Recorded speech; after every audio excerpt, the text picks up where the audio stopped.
For the past 18 years, our cameras have recorded the coronation of 268 state high school wrestling champions. It's the first weekend in March, and once again, the championship tournament is underway. The next 3 hours of competition will decide which 15 young men will wear the crown in 1999.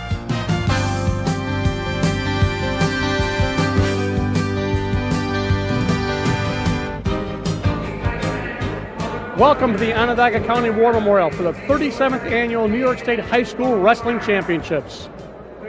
Hello, wrestling fans. I'm Dale Drypoach, along with Doug Hartman, wrestling coach from East Syracuse Manoa High School. And Doug, there's a million interesting stories here. Let's pick one and highlight for the folks that's going to come up here tonight in the finals. I think the most interesting probably is the Section 11's 145-pounder, Jesse Jansen.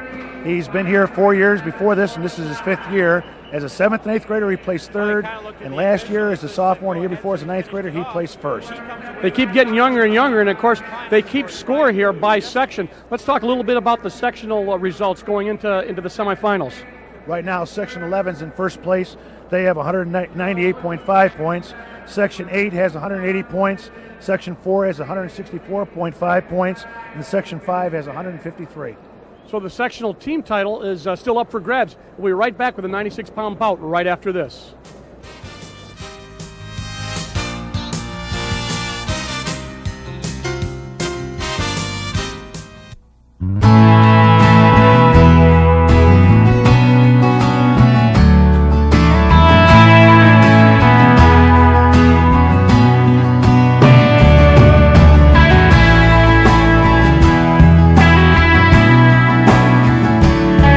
Where do some of America's most successful people get their start? Did somebody say McDonald's?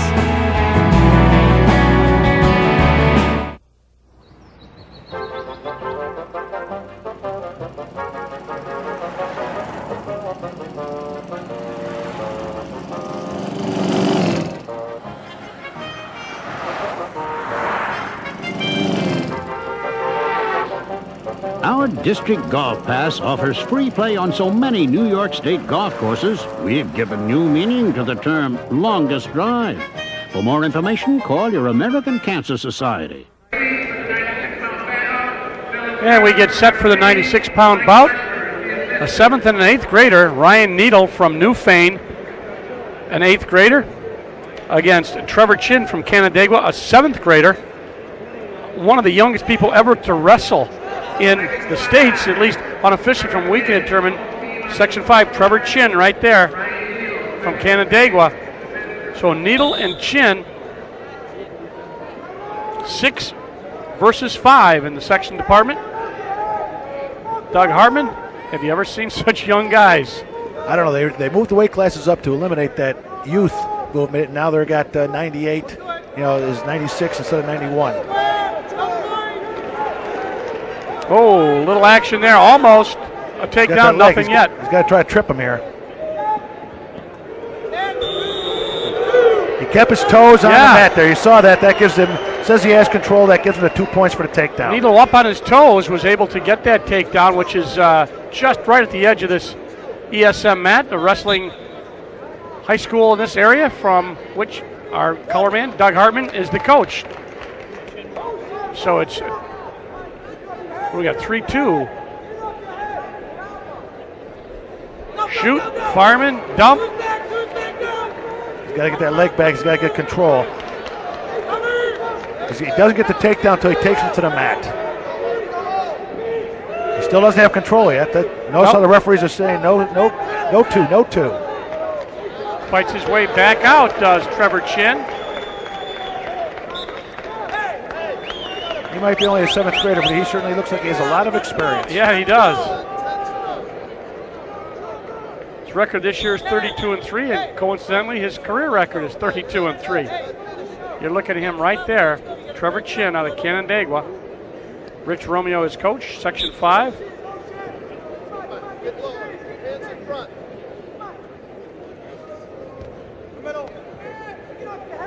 Ryan Needle from Newfane High School is 40-0, undefeated, only in 8th grade.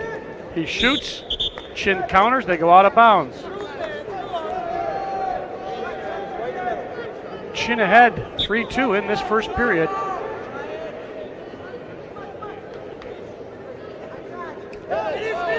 shot. Chin in a little bit of trouble, but can Needle finish it? This guy still hasn't got the control yet. The referee's still signaling no control yet. Even though it looks like he has control. He's trying to take that leg up to the top of the water barrel and scoop. Yeah, he's going to get the 2 right there. As soon as his knees went down to the mat, the referee signaled 2, and that's considered control. 4-3, Needle goes ahead of Chin.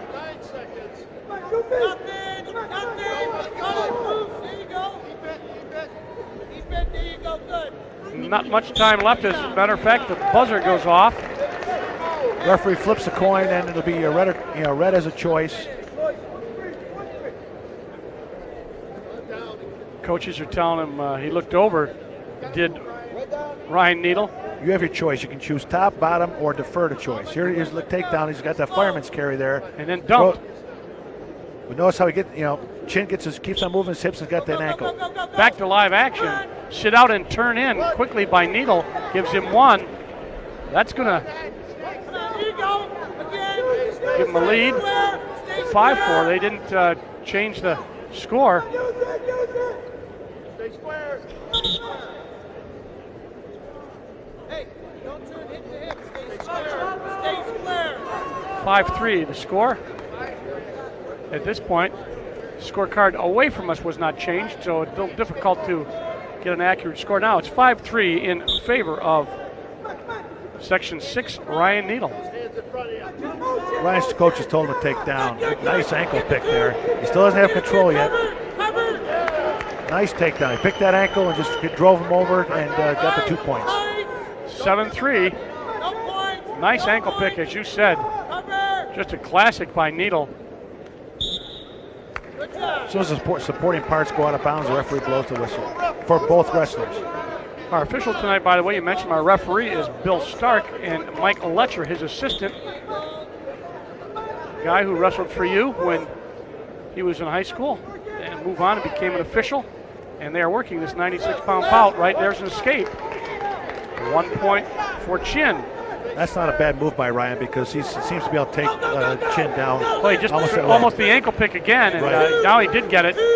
He may get 2. Yeah, he's got his toes up. Notice he kept his toes up in the air. It's like a replay. That's his supporting parts. If his knees goes down, then his supporting parts are out of bounds. Ryan Needle from Newfane High School, who is undefeated this year, continues to pile up some points. He's up 9-4 at this point in the second period. Sit out by Chin, countered by Needle. Break him down. I don't think that, There's an escape again. Ryan Needle, I don't think really, he cares, but he just, because he can take, it seems like he can take him down at will. He's going to set him up here. 9-5, 26 seconds left. Goes in on that single leg and he's driving with his legs. 22. Step up, man. Moving down to the end of the second period here with Needle in control, 9-5, but Chin attempting to get some points here. Can't get a takedown. Very little time left. That's going to end this period. So they go into the final period, 9-5. Ryan Needle from Newfane in charge of Trevor Chin from Canandaigua. There's going to be a timeout here. It'll be his choice in the third period. Needle took choice in the second period, chose down here. He's almost got that takedown again. He got that ankle, he's coming up with it, and he gets behind for the 2 points. It was a nice ankle pick that he did there. Nice replay, guys. And we're right back to live action to start the third period. 2 minutes in length. And Bill Stark starts the bout, and 1 point. 9-6, getting close. Chin down on a single leg attempt, comes back out. A seventh grader. Looks very poised. He doesn't, he's not wrestling like a seventh grader because he certainly has some real good moves and some real good ability here.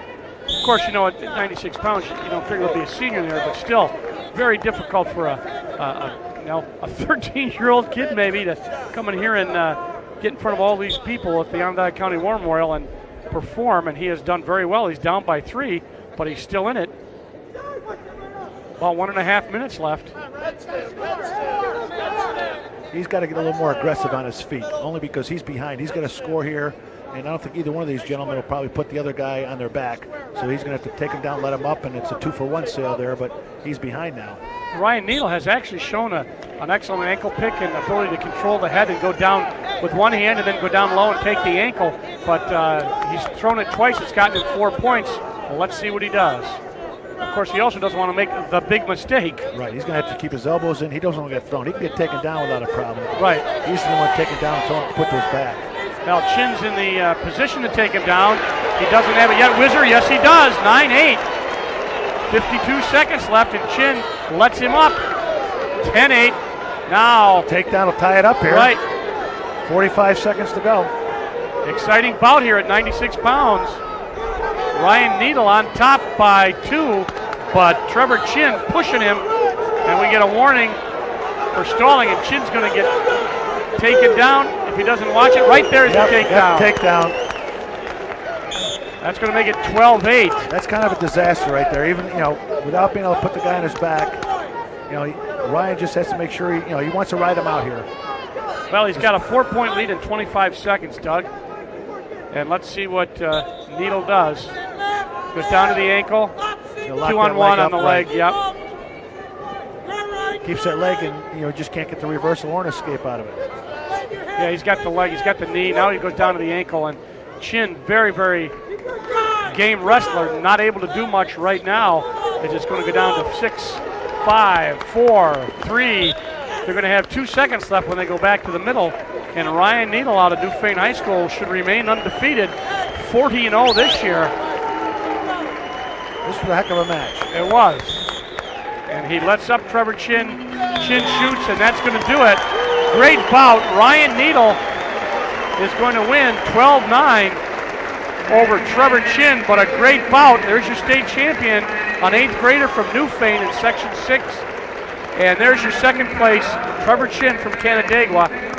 Great bout. Good wrestling, Doug. Very impressed with that effort. You have to remember, he's a 7th grader making it to the finals. He had to win a couple matches to get here. That's right. There you get a look at Ryan Needle. And we move up to 112 pounds as he gets the congratulations of his coach and family. This is the 103-pound match. I misspoke. You're right. Sean Hibbs is from Spencerport. Right. And Keith Pickle is from Ellenville. Section 9. So we're at 103. Our officials, Dave Warren, John Stile, the assistant. A lot of action in these lighter weights. So Pickle out of Ellenville, 35-0. A senior at 103 pounds. Unusual. Shot by Hibbs from Section 5. He's got him up in the air. Hibbs brings him successfully and safely to the mat. So the 11th grader from Spencerport gets 2 points, but he may lose one here. He's still in control technically, but he's going to lose one right there and escape to Pickle. He tried to get back points out of it. He kept the leg split and tried to get him out. Looks like he's going to get another one here if he can get his hips around. Hibbs in deep, but no points. You can see, you can't see the official, but Dave Warren signaling no points yet, but he may have to change his mind. There's 2 points. That's 2 points for Pickle. Again, he's got the leg split on that. Just trying to get back points on him and split him. Pickle, a 12th grader wrestling 103 pounds. Nice job so far. 3-2 is the score. Pickle in the lead. Stand up and a turn in, but thwarted by Pickle as Hibbs couldn't do much after he got up. Hibbs out of Spencerport.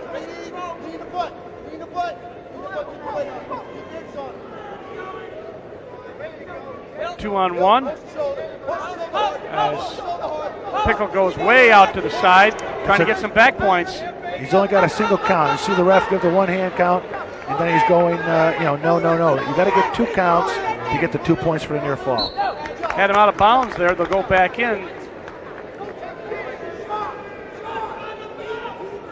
So Section 9's Keith Pickle out of Ellenville, undefeated. 130-17 is his career record.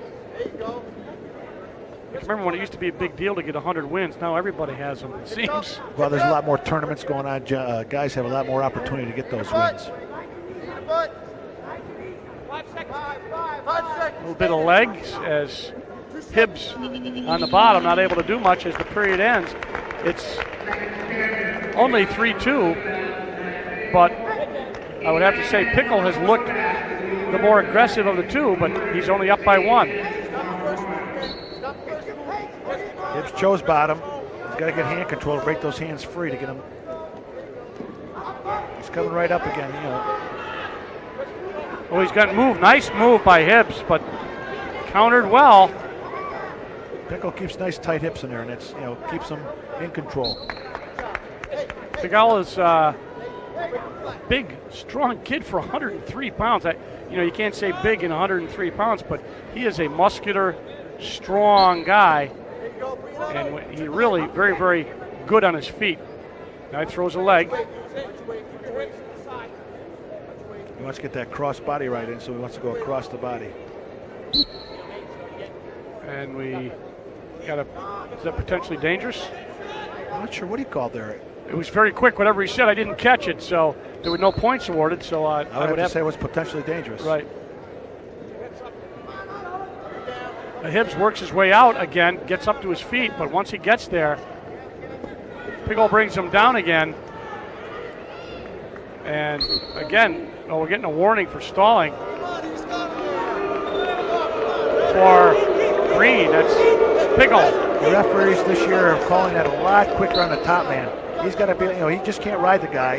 He's got to come out and, try to get him and try turn for a him pin. over. Yeah. Right, turn him over for a pin. I've noticed that even in the college level, where it used to be pins were not all that prevalent, they make them work a little bit harder. Makes it a lot more interesting. Right now, Pickle's going to get around and back and get 2. Nice job of taking down Sean Hibbs. Makes it 5-3. He might be smarter. There's the time in this period. He doesn't want to get called for that 1 point for stalling. He might want to give him 1 and let him up because he seems to be able to take him down. But either that or he's got to come around and throw some type of pinning combination and get from behind the hips.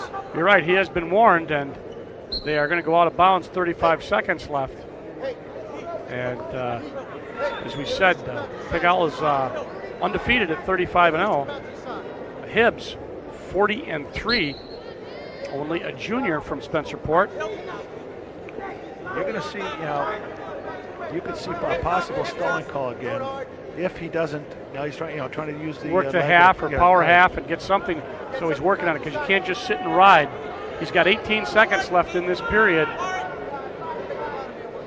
Keith Pickle on top, but warned for stalling. Now he's going to try to tilt him. He's trying those tilts there to get the elevator in. He's going to get out of this period without any kind of stalling problem, and it's going to end right there at the period. So it's a 5-3 lead for Pickle from 103 pounds from Ellenville, New York. Pickle chooses down. Hibbs, I believe, showed the referee optional start. Gives up 1, 6-3, but Hibbs wants to be back on his feet.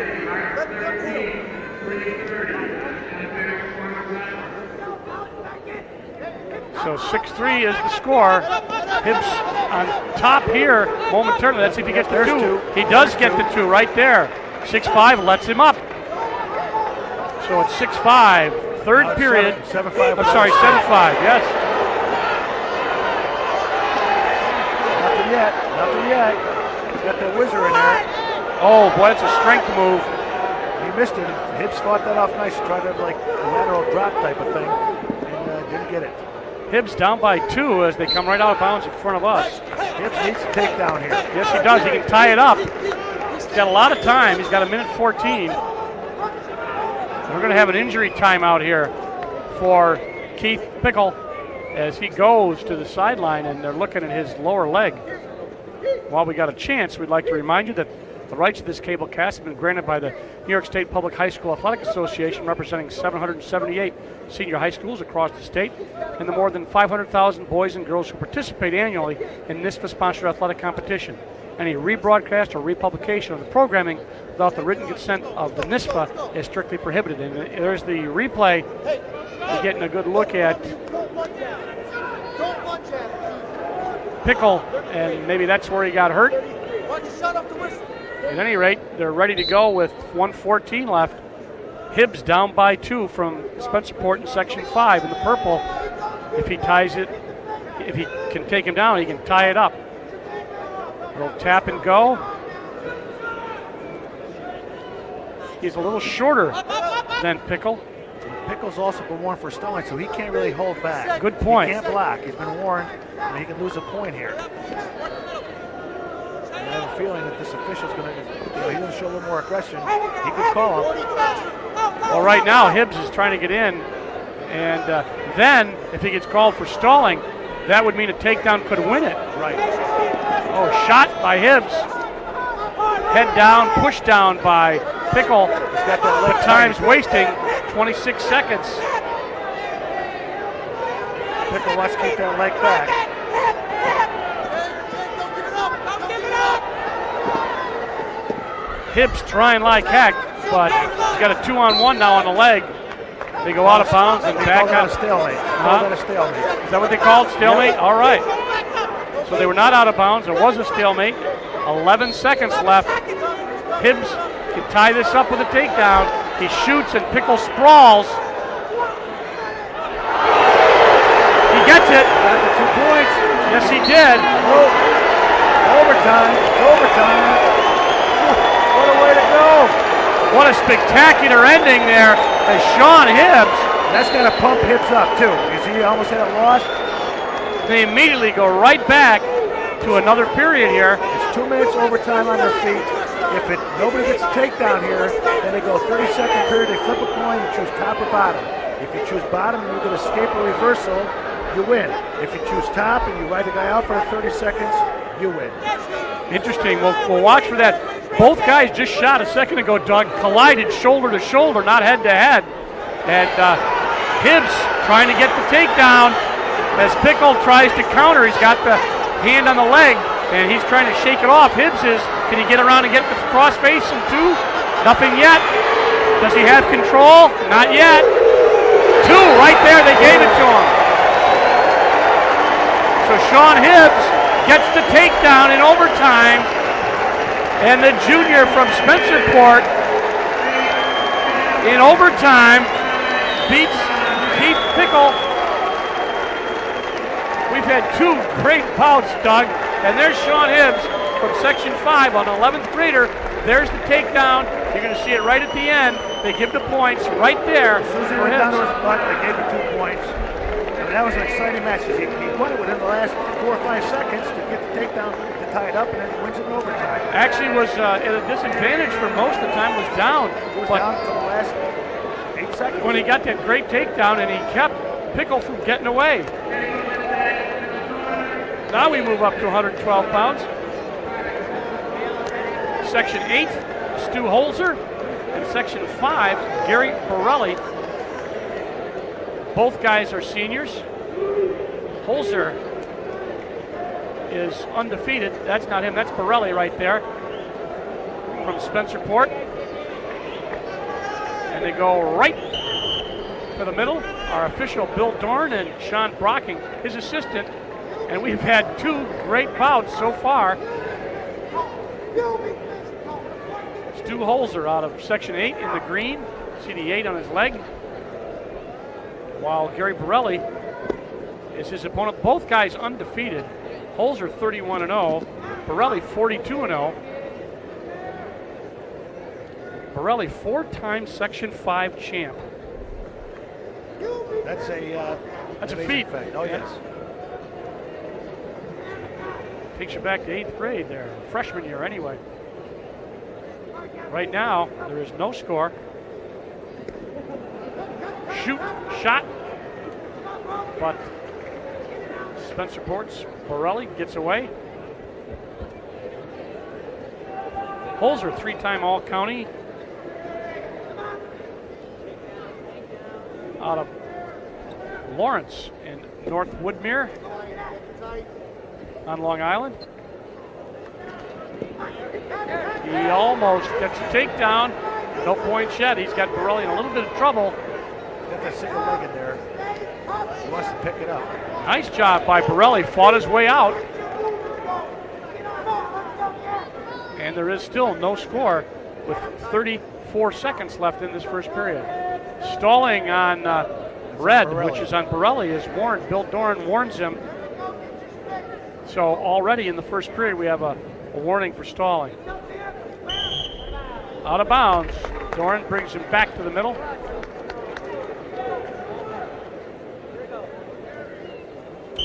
Seconds left in this first period, and it's been action-packed, but I really think the officials this year seem to call stalling, and it doesn't matter whether you're top, bottom, or neutral, they seem to call it a lot, I don't want to say quicker, but sooner.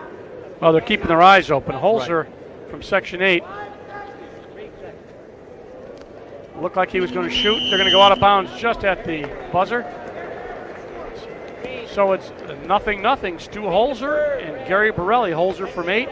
Borelli from 5. Holzer deferred. He won his coin flip deferred, and Borelli chose bottom.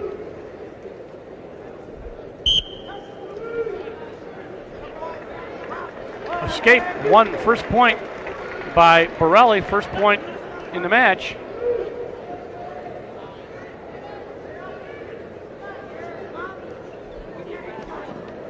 Shot. Borelli went downstairs, tried the ankle pick, doesn't get it. Holzer, a little muscle up on top. They break away. Back to the middle. A little over 30 seconds gone in the second period. Guys just trying to feel each other out here, Doug, I think. Well, they're trying to get inside tie-ups. They're trying to, they want to see what they have. Right. It's a nice shot right there. He's got that single, changes to a double. Whoa, nice takedown by Borelli. He shot in on a single and changed right to the double, scooped it up, and picked him up in the air, so he had no way of bracing himself and took him down for 2 points. He had good altitude on that, too. It he went did. from a single to all of a sudden he had him up in the air. So Borelli on top, both in position and in score, brings him down. They look to make sure he breaks that body lock. He does. Throws a half. Notice how he's throwing that half. He doesn't want to get warned or called for stalling. He's getting that half. He's getting out behind the hips a little bit. Yep. And trying to drive him over. Throw a little Gene Mills half there while he's on his knees. Oh, nice reversal. Yes, Holzer. Quick move, gets his 2 first points on a dandy reverse, but a quick escape by Borelli. This is another good bout. 4-2 is the score. Borelli on top. With 36 seconds, I really feel Holzer needs to score. He needs to get. Oh, he got himself stretched out there. Thought he was in a little bit of trouble, but Borelli couldn't at that point do anything. Let's see what he's got as we go to 22 seconds and the stalemate is called.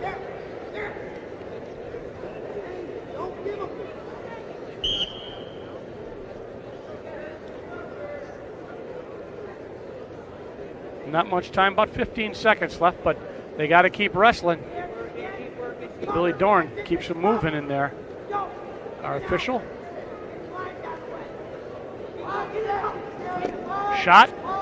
Holzer. Leg behind.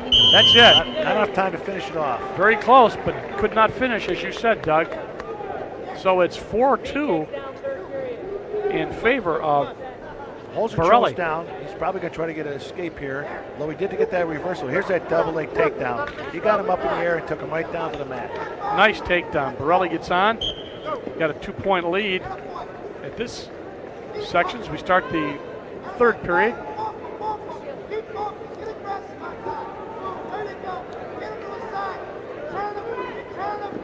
Nice move by Borelli. Picked him up and swept his feet out. Looked like he was going, always got a 2-on-1, going for a half.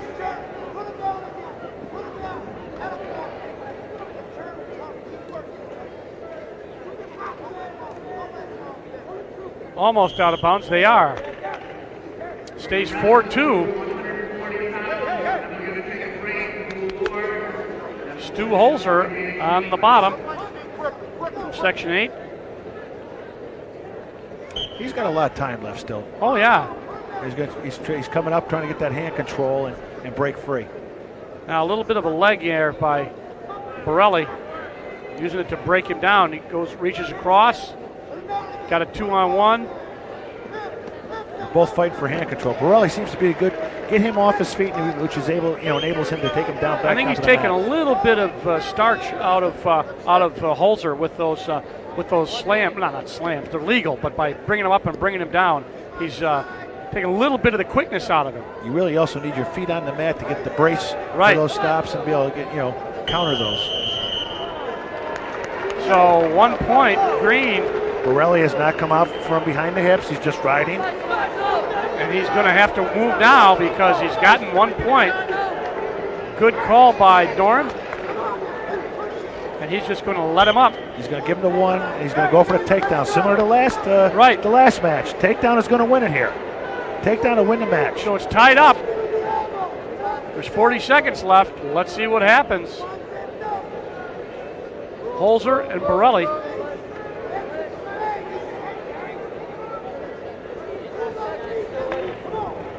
How much time now? We're down to 26 seconds.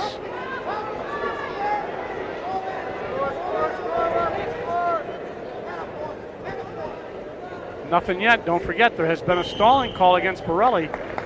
A warning and a point. Right.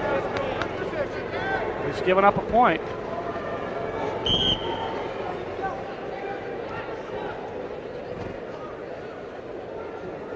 We may just have an overtime, another one.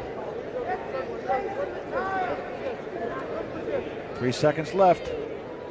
Yep, that's the way it's going to be. They're going to go right to overtime. So Borelli. And again, they start the overtime right away. There's no break, no timeouts. They just start right away. 2 minutes on their feet. First point wins. Oh, shot. Borelli. Nothing yet. Borelli up on his feet has shown a lot of strength and the ability to take Holzer up. But I don't think he wants to do it from this position. I don't think he feels he was where he wanted to be. So they go back.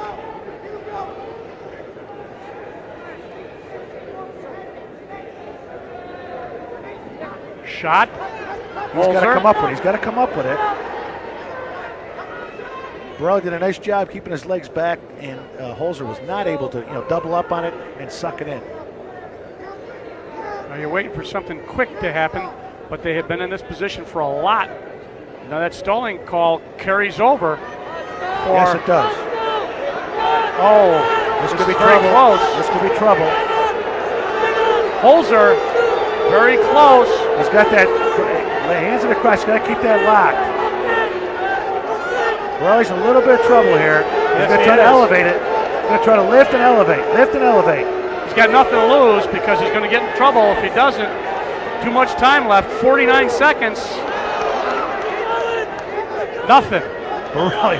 Nothing. Borelli fought that off. Nice guy. Wow. Stalemate call on. That was a great sequence right there because he locked his hands through the crotch and never let go. Then he elevated and took him back over. Looked like he was in deep trouble, Doug Hartman. And Holzer worked hard, but Borelli managed to fight it back to a stalemate. We've got about 35 seconds left in this overtime. Shot. Nothing. Down to 25 seconds.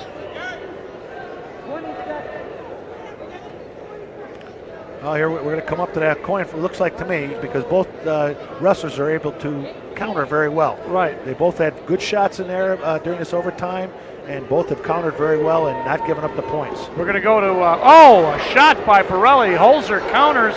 He's looking at the clock.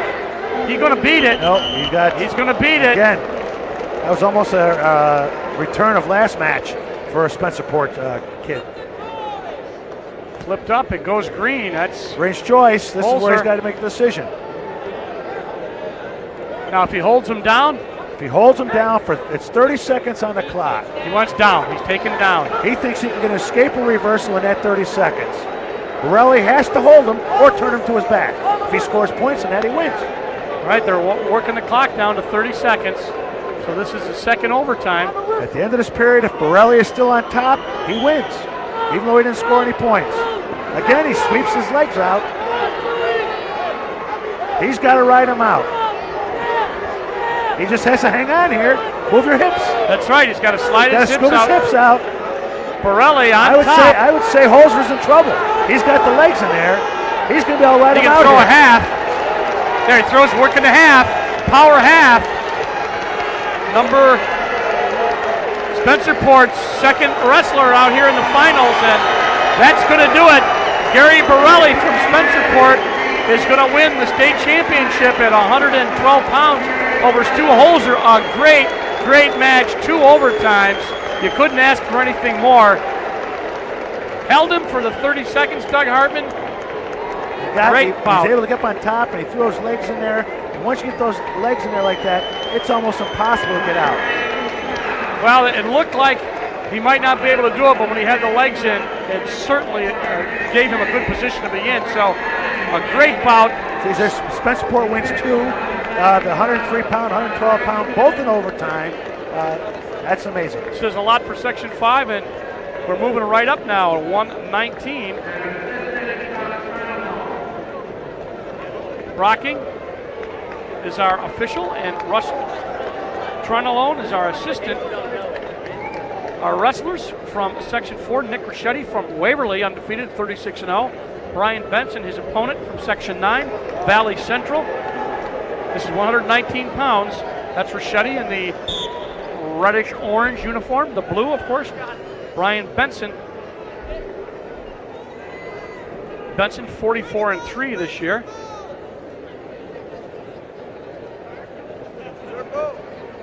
So they start, nice overhead shot there. You get a nice look down, hit the wrestlers. There they are, Ricchetti and Benson, 119 pounds. We've had 3 good bouts. Every one of them has been exciting, Doug. I've seen some where, to be very truthful, they're a little boring. Nobody wants to make the big mistake. You don't see a lot of action. This has been fantastic up till this point. All 3 matches have been right down to the wire, and anything could happen anytime. 2 overtimes. You can't ask for anything more than that. All right, now you're going to look at Ricchetti, who just is shooting here from Waverly High School. His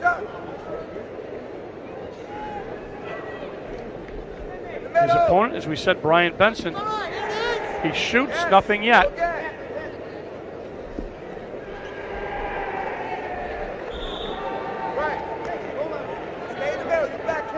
Go back to the center. No score, 119 pounds. Section 4 against Section 9. Neither one of these sections really in the running, but individually sure means a lot, as Ricchetti. He's got that single leg. He's got to pull him back on the mat. Right, and you can see from this camera angle, yeah, you're right. And Benson's trying to get out. Little head control, and Benson trying to get out. If he can get him up, I have a feeling they're going to go out of bounds here. Ricchetti is just doing a great job of bringing him back in. Look at that. One hand on the head, the other hand on the ankle and the knee. That's going to be out of bounds. So he actually called it a stalemate. Did he really? Yes, he called it a stalemate. He was edging out of bounds towards our camera spot. Thought he made it out of bounds, but the result is the same. They go back to the middle. Short time here. Yeah. That's going to do it for the first period. So no score. 119 pounds. It's Red's choice. He defers. Benson chooses down.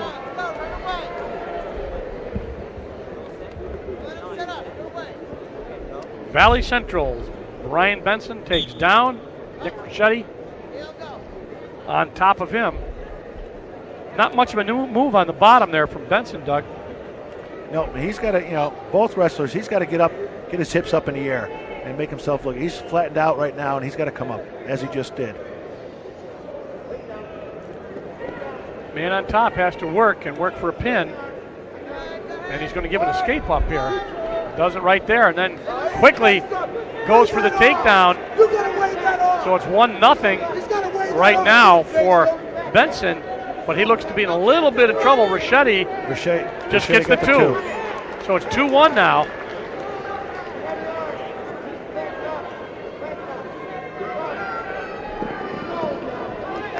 Quick warning for stalling on the bottom to to Benson. I think that came from earlier. You just can't lay flat on your stomach. You got to get those hips up, because there's not a move you can do laying flat on your stomach than to get up to your hips. And he was laying flat too long, and the official thought he was stalling. So he warned him. So right now we've had a warning, and that's going to be rather early in this second period. We got just under a minute left. Ricchetti from Waverly working for something. He's going to give up one to Benson. Now, he did this the last time and then got a takedown, so it's 2-2 right at this point.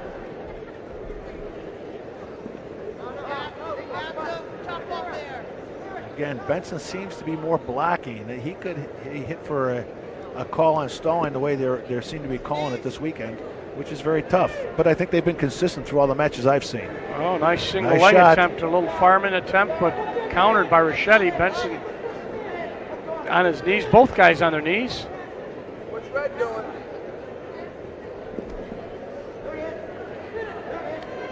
Down to 15 seconds in the second period. Score is tied, He's two gonna try to apiece. snap him by, right? Yep. Took him one way and tried to snap him back the other. It did not work.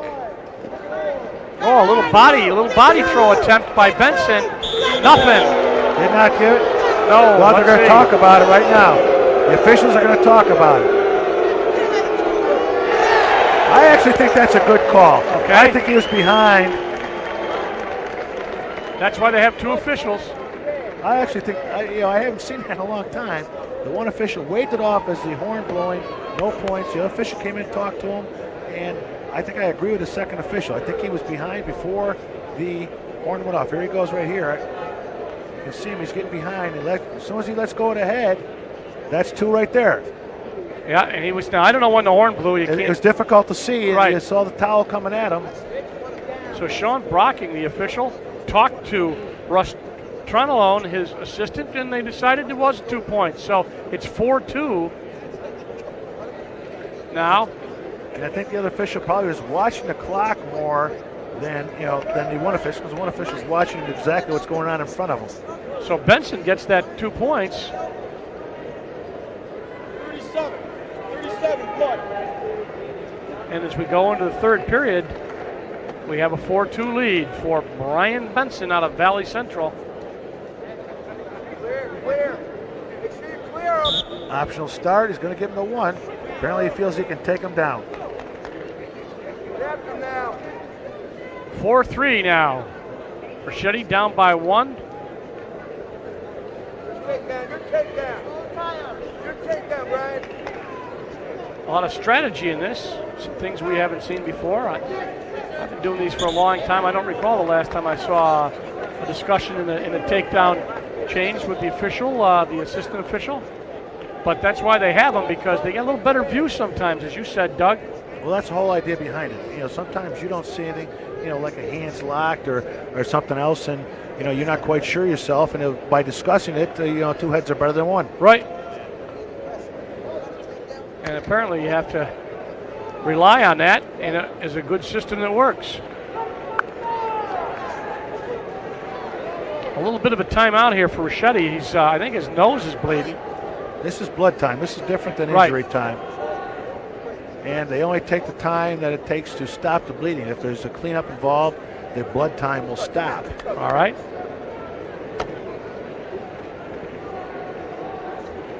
They actually should stop the blood time now, because it looks like they've stopped the bleeding.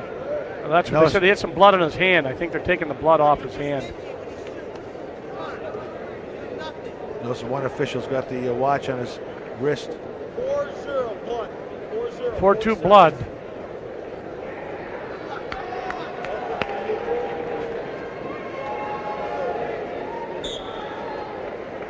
So Nick Ricchetti getting some cheers from the crowd after he comes back from a blood timeout. Move his head. He is down by one with about a minute and a half left in this match. Got that. Chuck it. Circle. In fact, Benson was blocking there. You're talking about that from before. See, He just came back. He just came back and shot. Boy, I'm telling you, I think those guys were looking to look for the stall, and he did it just at the right time as he kind of blocked off, and then shot. You need to be able to do that.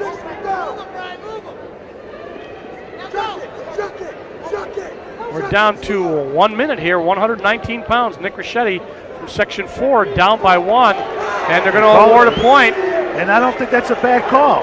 Nope. Oh, and a big move. He gave it 2 plus back points. It's a 5-point move. Ricchetti in control.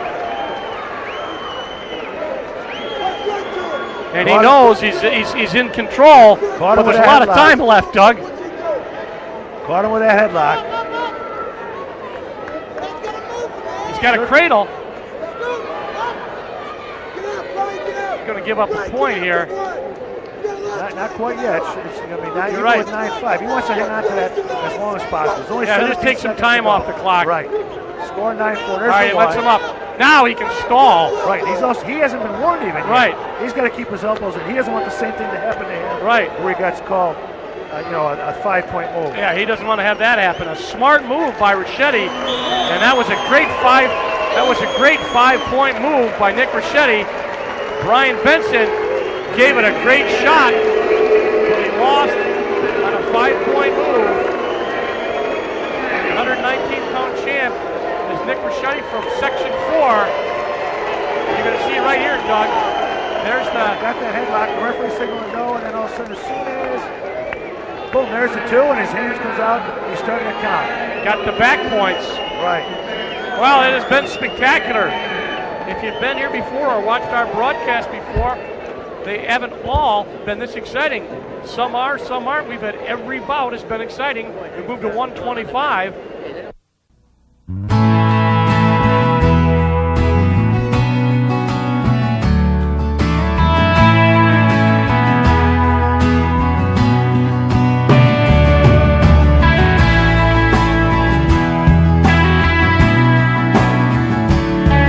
Where do some of America's most successful people get their start?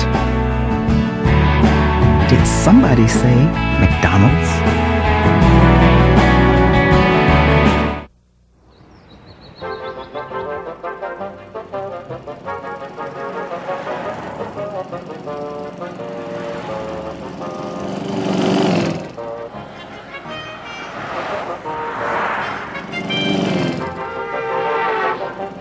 Our district golf pass offers free play on so many New York State golf courses, we've given new meaning to the term longest drive. For more information, call your American Cancer Society. And we're getting set for 125 pounds. Joe Ketchum from Section 11 against Brandon Lehman from Ithaca High School in Section 4. And Lehman, no stranger here, Doug, going for what, his third? Yes. He's a 2-time state champ, going for his third. He's 41-0. Ketchum, 31-0. Ketchum from Longwood High School in Long Island, Suffolk County. And Lehman early into Ketchum. Ketchum's hanging out that ankle because if he doesn't, nice move. Nice move. He got behind. Lehman then goes right to a leg. He's got the cradle. far side cradle on there. Oh, he is tough. He's been here. The referee's back. counting him out. Yep.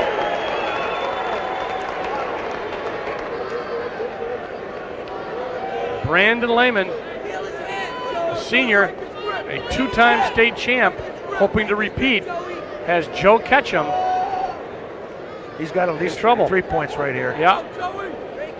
He's not in pinning trouble, actually, because his shoulder is far off the mat, Doug, but he's got him in, he's fighting off his back, a lot of exertion, and he's gotten 5 points when they finally give it. And it's not going to be a stalemate. Nope, you don't call stalemates when your back is exposed. Right. It doesn't seem like Lehman's, Doesn't look like he's exerting himself. No. He just got a lazy cradle on. I don't think I'd like to be in it myself. No, but no. There he goes. He tightened it up a bit right there. And Ketchum trying to get hanging on to his backside leg. Right. If he can get that leg out clear, he can push the hips away and possibly pin him. But I don't think that Ketchum's not going to let that leg for anything. He's not going to catch him. He's not going to catch Lehman. Right now, Lehman has been in this position for much of this first period, and we're going down to the end of the first period in 10 seconds.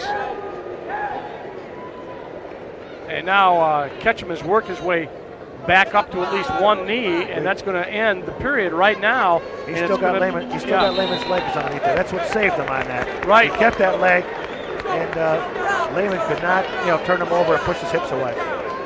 Lehman's choice. He defers. Excuse me. Ketchum's choice, yep. And he defers. See how he kept that leg there? He kept the leg, and he wouldn't let him out. And that kept his hips underneath him, so he couldn't, push his hips away and get him over to his back to pin him. Meanwhile, we come back, as I was saying, I didn't see the replay go. Lehman, or Ketchum deferred, so Lehman is down. Ithaca High School. Great wrestling tradition, and Brandon Lehman is up by 6-0, but also had Ketchum in trouble. Could have been even more right there. He set him up nice. Ketchum 31-0. He's no slouch. No, 2 times winner in the Empire State Games. All County 3 times. But he's in a very, very tough position against Brandon Lehman, who as a 2-time state champ, you don't think is going to make the big mistake. He's been around too long. He has too many wins to know that he knows what those things are.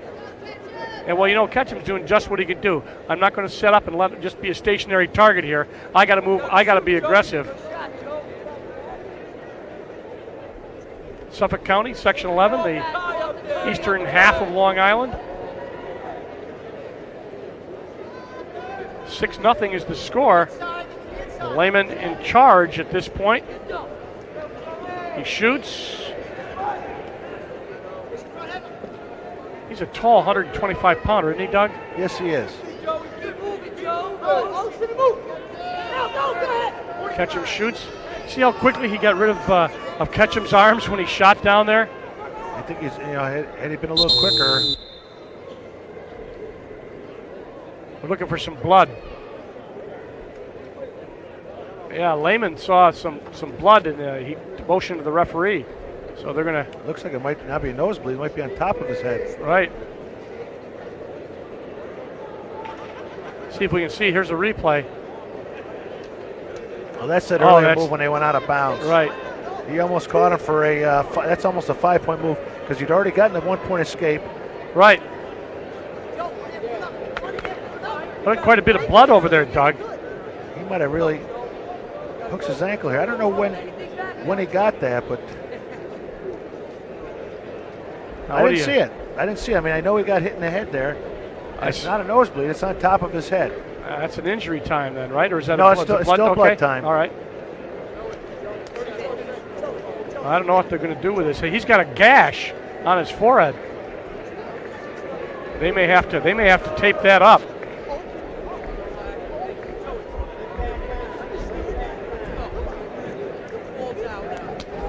Let's see what they do as they look at Brandon Lehman's head, the senior from Ithaca, 2-time state champ. College prospects, Binghamton, Buffalo, University of Iowa, Penn State, you name it. They are looking at Brandon Lehman. They're going to have to put something on and wrap some tape right around his head, right? Tape his head. Just to keep it so, the blood's not dribbling all over the place. Now, do they give him a certain amount of time? I believe it's 2.5 minutes, to...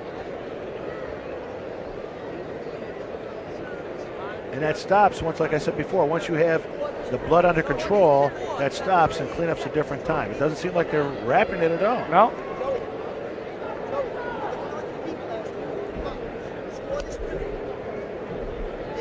If this was hockey, they would have put 6-7 stitches in it. And then send him out there again. Send him back out there, yeah. So let's look and if we can see where this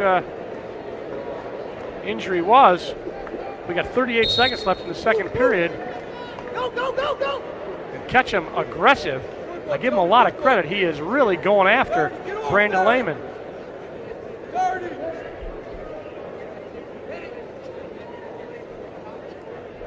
You always have to go out there and say, hey, I'm going to beat you. Yeah. And otherwise, there's no sense in him going out there.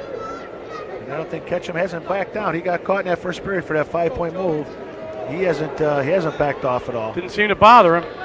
And he fought off his back for a long period of time. Caught a little glance at the clock there, Ketchum did. Lehman's going to get 2 got here. Him up in the air. 2. He gets it just at the buzzer. Right at the buzzer. So it's going to go 8-0 as they start the third period. And it'll be Ketchum's choice. So it's going to be neutral. I think Ketchum, that's a pretty smart move by Ketchum. And much as you don't think he's going to catch him with a 5-point move. But what else do you have? Right. That's your hope. He's not going to turn him. No. And no, he's not going to turn him. He shoots. And he wants all the time he can to possibly set it up and possibly throw him for a 5-point move or pin him. Right, absolutely. It's been kind of a clinic here for Lehman. Just that the pinning combination and work got to 5 points. Takedown, escape, gives him 8. Shoots, gets a single, takes him down. Looks like a replay. He is smooth. Very smooth.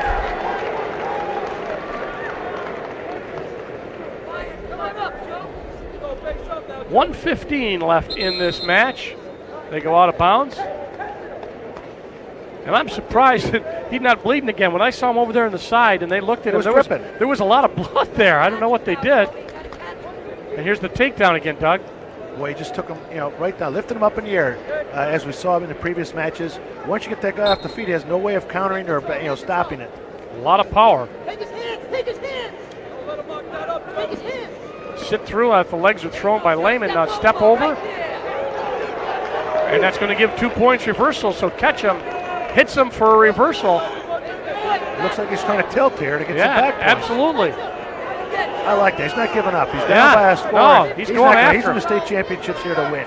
10-2 he's down, but bet he's going to try to tilt if he can. Lehman, little standing switch. They go out of bounds. There won't be any change, I don't believe. Lehman will be down and Ketchum will be on top.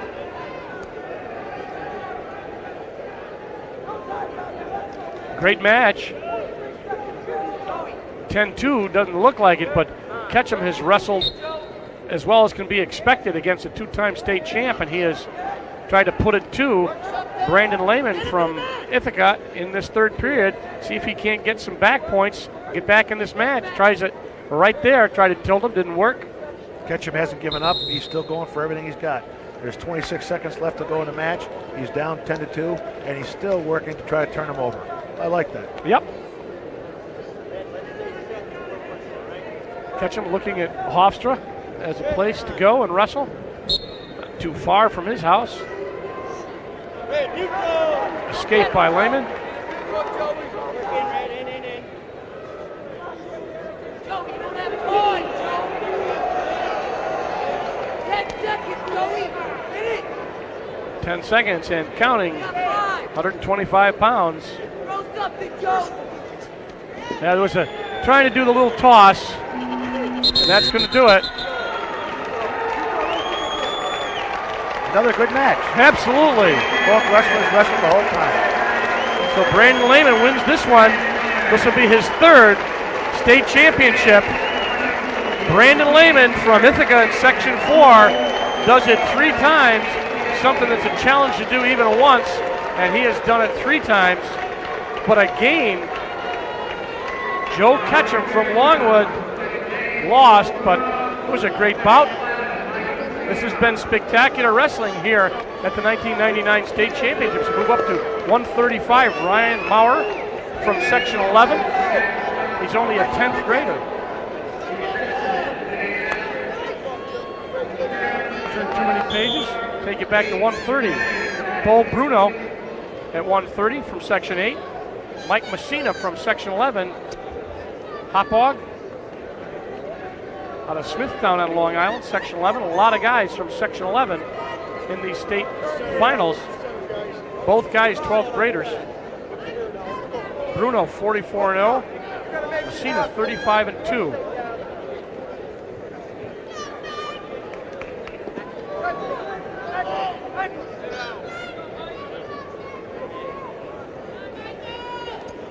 Just the beginning here of this 130-pound bout. The official, Russ Tronalone, who was the assistant earlier, Dave Essex, the assistant, as they watch this 130-pound bout unfold. Bruno from Section 8, it's an all Long Island final here at 130 from Mineola.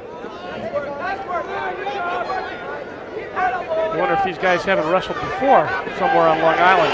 Right there, Section 11 takes down Section 8. So Messina from Hauppauge gets the first 2 points. Bruno escapes. 2-1. One side to the other. One side to the other. A lot of action there. He's going to get a takedown if Messina doesn't watch it. Bruno brings him back in. Never signaled 2. Never gave the 2 points. Never gave the 2 points.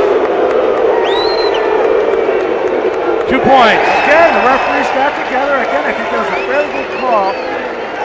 And I think Tronalone made the call when he was the assistant, and now he's had it done to him. Not it done to him, I shouldn't say that. Done with him. Done with him, that's right. So it's 3-2. Now it's going to be 3-3, so it's a new match. Once again, I think that's very good that the officials can work together and come up with what is hopefully the right call. Well, if they wanted to listen to the crowd was giving them 2, right? Yeah, the crowd agreed with that change of call or not call. So we go into the second period tied at 3 apiece. Bruno and Messina. Messina's coach, Chris Messina. Here's that takedown right here on the replay. See, he tries to drive out of bounds. He keeps him. See, right there, he's down, he's behind. His knee is down, then he comes up. Right. 2 was there. Right, and then he dumps him, but right. the takedown had already happened. The takedown, his knees were down, and he was behind. The 2 was there. Messina on top. Bruno stands up.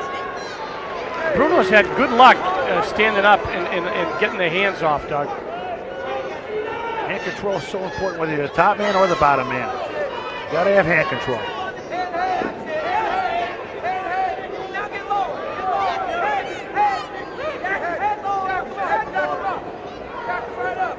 Both guys, little upper body, nice shot by Messina. He's going to get 2 right there. He had to same thing as before. The knee was down when he came up on top and wrapped his arms around him.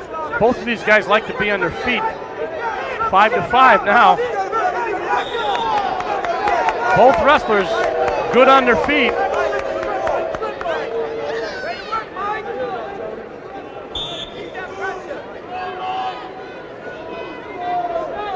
.10 left, second period. Arm drag attempt by Messina. He's been very aggressive, Messina. Got to get him down.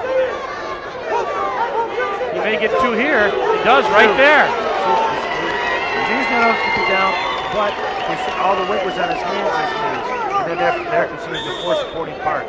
Messina getting stronger as it moves on. He's up by 2, 7-5. Lots of scoring on this bout. Bruno from Mineola, undefeated, has got his work cut out for him, although he's been great getting up off the bottom. Let's see if he gets up. Oh, he's just going to let him up.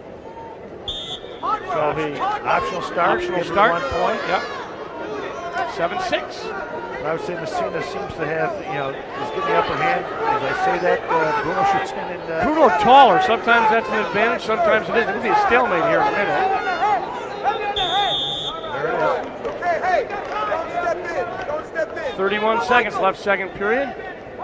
Both guys comfortable on their feet. Messina shorter, perhaps stronger. Bruno a little smoother, but 7-6. And Messina's on top and being very aggressive. Yeah, I was going to say, a little bit of a warning there now for Bruno. You got to try to watch the clock. Bruno's going to get caught for 2. Stretch himself out, and Messina took good advantage of that. And you know what? Messina knew he could hold him down because there was only a little bit of time left. A smart play by Messina. Start injury time. You have a minute and a half to on injury time, and if you can't go back out, see how he stretches. He's extended himself way too much, and Messina did a nice job pushing that arm up and taking him down. And he caught Bruno looking at the clock. Just before that, he was taking a look to see how much time there was left, and Messina took advantage of it and then rode him out. You notice both wrestlers seem to be, looking at the clock. I don't know if that's, say, should I let him up? Do I have enough time to let him up and take him down? Because you don't want to give nothing a point there for nothing. Right. Trainer from Section 8 is checking out. As you see the replay, don't know whether anything happened on that, but the trainer checking out. Bo Bruno gets up a little gingerly.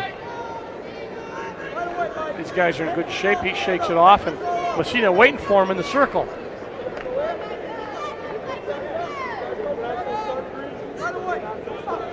Bruno's going to do the same thing. He's going to do the optional start. And work on Messina is super aggressive. And Bruno has already been warned, right, for stalling? Yes. Yeah, so. He can't afford to stall. He's got to get the takedown. He's down. Not to mention the fact he can't afford that Messina is getting stronger, and he's going to get a quick 2 right there. That's 12-6. Mike Messina out of Hauppauge High School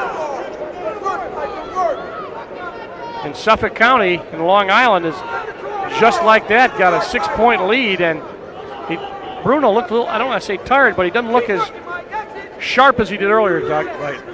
You don't know if it's been, that injury could also, be in the back of his mind, or, it could be something that's bothering him. Because you're right, he doesn't look nearly as sharp now as he did in the beginning. And Messina, I believe that would be his dad, who's one of the coaches. If not, he's got a great resemblance to Mike Messina. And they have the same last name. Yeah, that's another clue. So Messina, I might have ridden him out for a little while. I don't know whether I would have let him up. It's 14-7. At least if you ride, you're probably not going to get the 5-point move. But Messina, 14-8. And Bruno looks a little bit tired. I know in dual meets, you might want to do that simply because if you beat him by 8 or more, sure, you get a 4-point, or 12 or more, you get a 5 points. So I don't think that's what he's looking for. He gets the point for stalling, so it's 15 now. Bruno got hit for 1. I think I'd get behind and I'd ride. There's 32 seconds to the match. Well, Messina just has been super aggressive. I watched him in the warm-ups just standing on the mat. Really an aggressive kid, and it's paid off here. But that's the mistake you don't want to make. That's what you have to watch out for. You don't want to get caught in any move like that. You got to keep your elbows in. You got to stay low. Yeah, I might take that time to stall now if I were Messina. He hasn't been warned. No. That might be something, I don't say stall, but I'm saying I certainly wouldn't be overly aggressive, right, or yes, make a commitment that's going to cost you. But of course, that's my thought. He just gets 2 more. Gets 2 more points, right?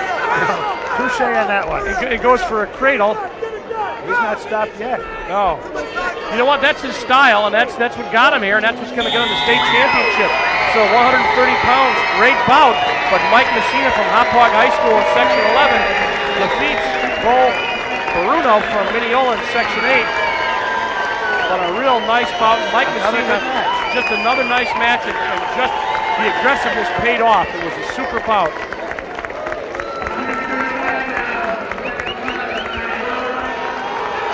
Goes to Dad.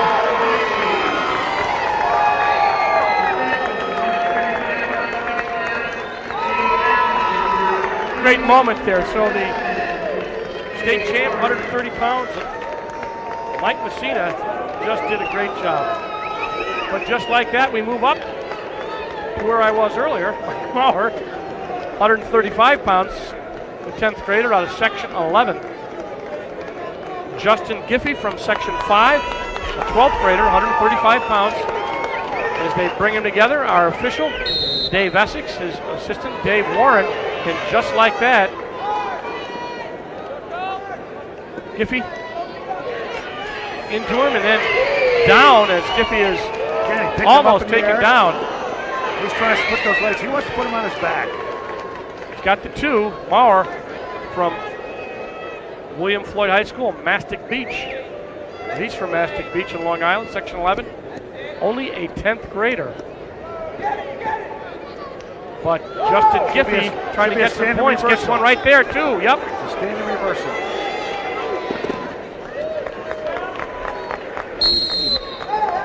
Quite a bit of tape on Ryan Maurer's right hand. A little bit of a bandage. Of course, by the time you get this far in the States, Doug, if you don't have a black eye or a broken nose or everybody here they don't get here because they're nothing to them. They're all tough guys, and they just keep on going. And they get beat up. Right. There's a lot of matches. There's an escape right there. So Maurer's going to get one, 3-2.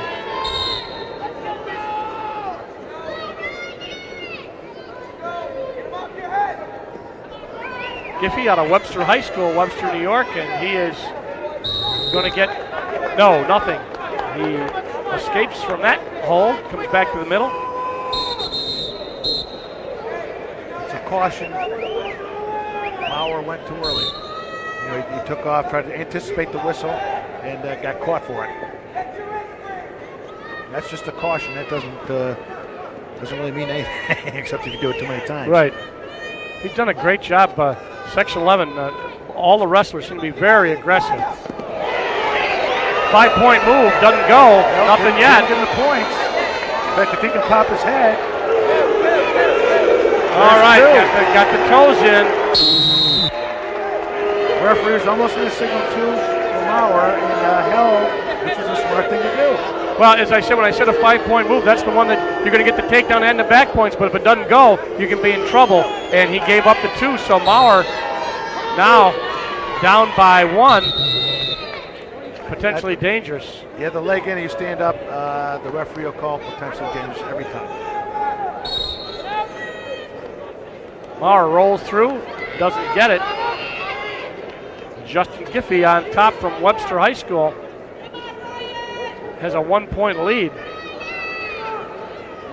as this first period is going to wind down. Lots of action in this first period. Trying to get a bar arm in there and get some back points out of it. Right now he's going to just get a break as the first period ends.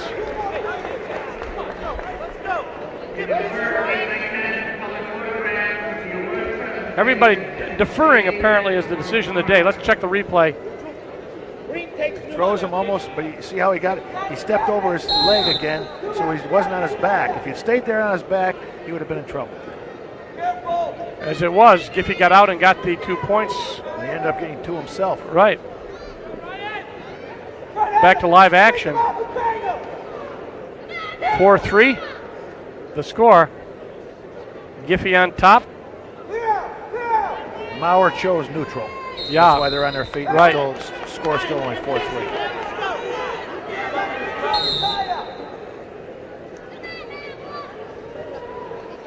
About a minute and a half left in this second period.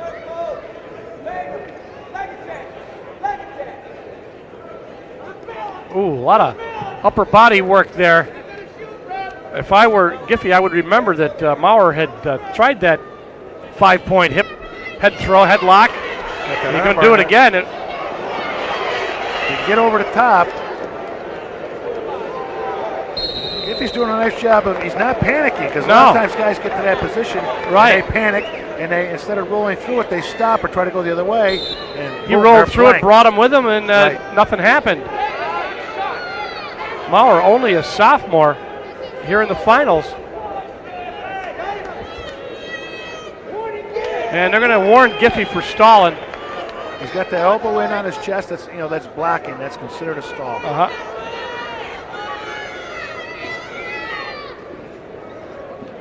Another one of those throw attempts by Maurer. He might get this one. No, he did the same thing the last time. 6'3", legs. Try to break his base down so he can't stand up and get it potentially dangerous. So 6'3", Giffey on top, but has been warned for stalling. Stalemate, back to the middle. It's so close, Maurer's come, but the same thing has happened. He's given up 4 points that way. Yep. And he's never...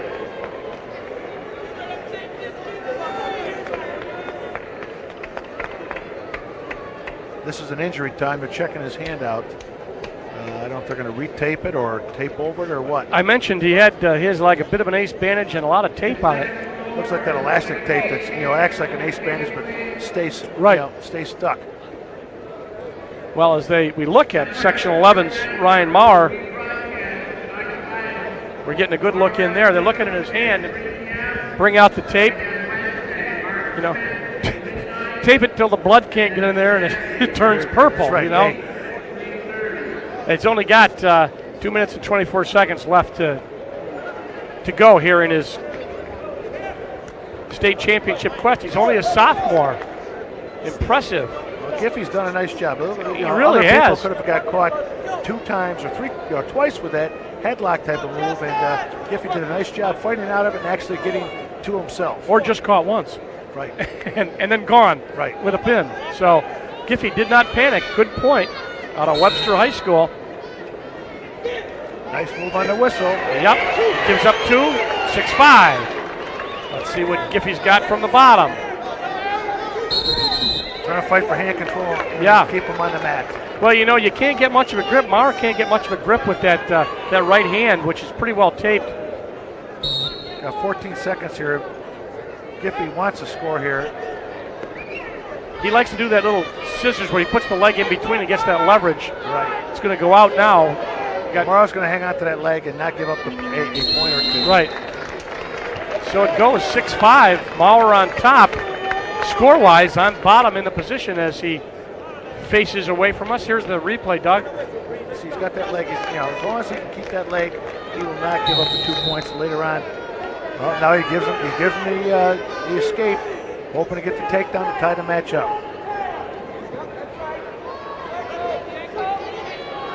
Maurer shoots. Looks like he's got a chance at it, but also Giffey's got his leg. See how long this goes before it's a stalemate. They'll call a stalemate on that because had his leg up. Right, neither wrestler is going to be able to improve their position, so they gave him, call a stalemate, which is a good call. Yeah. Well, we're winding down here to just about a minute and a half left in this bout. 135 pounds. Giffey has to be careful. He's also been warned for stalling. That's right, he has been. They're going to give a point right there. So it's 7-6. Giffey lost a point for the stall. Now he shoots. A lot of time left in this bout, so Giffey's got to work hard.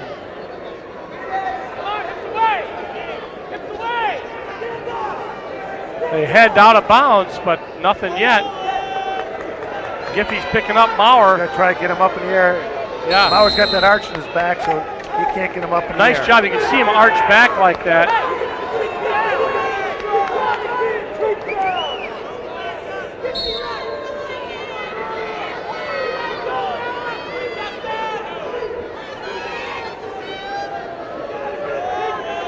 Exciting. 45 seconds left. 45. Better watch that backing up. Whoa, there it is. That's a takedown. No, nothing yet. He's got a whizzer on. Nothing yet still. He still doesn't have it. Boy, he's got his hands locked around. 34 seconds. What a job by Giffey to stay out of trouble. He was in deep trouble right there. I thought for sure he gave it up, but he had the whizzer in just as you and I said at the same time. Injury time.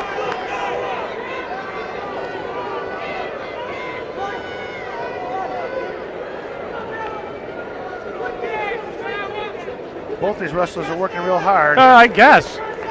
And once again, another great match. 7-6 is the score. We've got Justin Giffey on top by 1, has been warned for stalling. 32 seconds left in the situation. Maurer from Section 11 is been very, very aggressive. And it's going to be an interesting close to this 135-pound bout, Doug. And you have to be, Giffey has to be aware that he has been called for stalling. He's got hit for a point for stalling. And, I mean, he's ahead by a point. He doesn't want to do anything stupid, but he still doesn't want to lose it by a stalling call. That's right.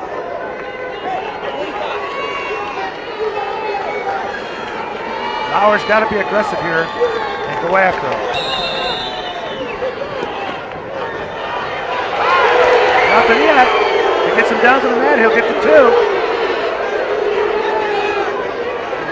20 seconds. He's trying to break. Now look at Maurer put the weight on him. So heavy on him. Now he's got it. And he's going to get back points out of it. 5 seconds. Roll attempt by Giffey.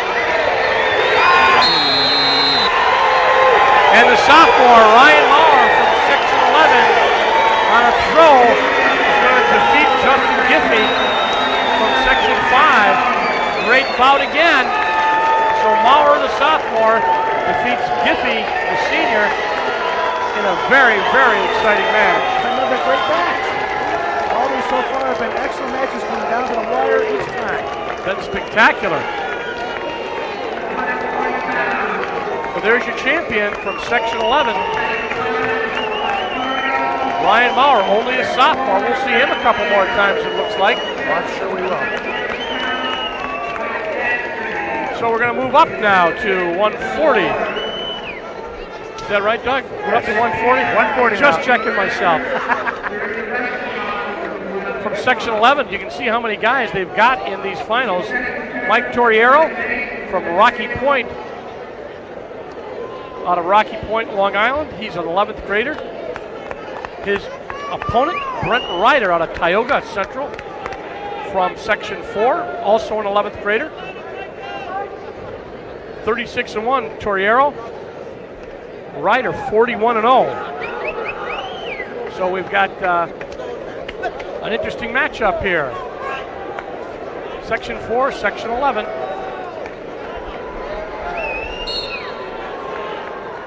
Two lanky guys here for 140 pounds. Boy, he got underneath that. He gave it to his knees were down when he came down on top. Torriero in early, got the 2 points early, gives up the 1. 2-1.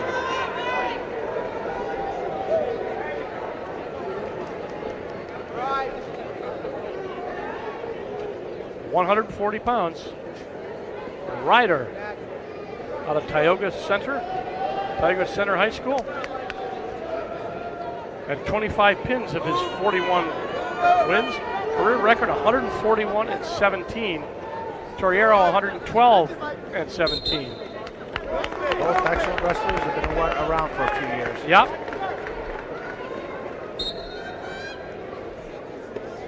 When he goes in there, sets himself up. Boy, he did. He's going to come up and he's probably going to.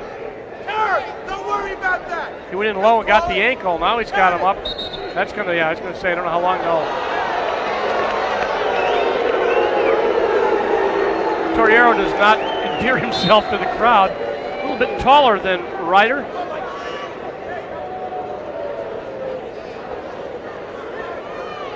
I just have to say Torriero is definitely the aggressor in this match so far. Right. Our official, by the way, Mike Nastry, Billy Dorn, his assistant. They go out of bounds. 140 pounds.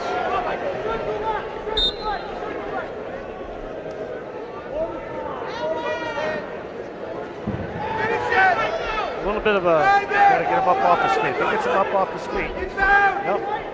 Ryder looked like he was trying to go a hip throw when he started, got a little sloppy, got back out, to go back to the middle. 32 seconds left first period.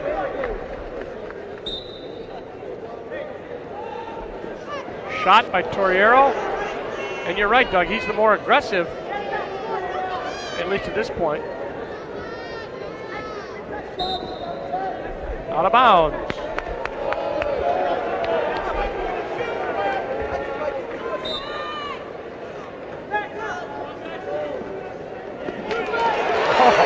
Nice fireman.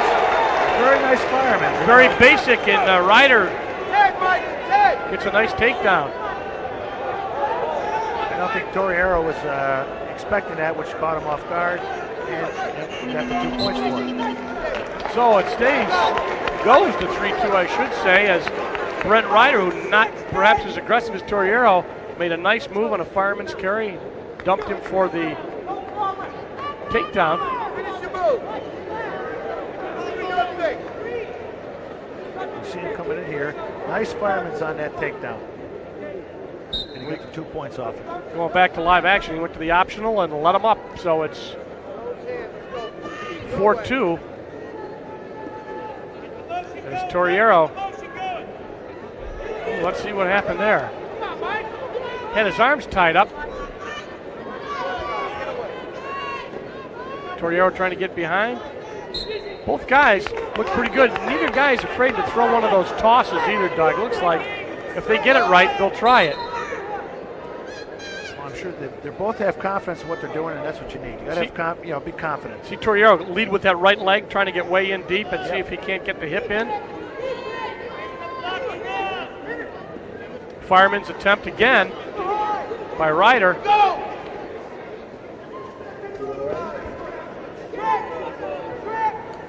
again with the leg. Leading with the leg. See the time down there. We're down to 108.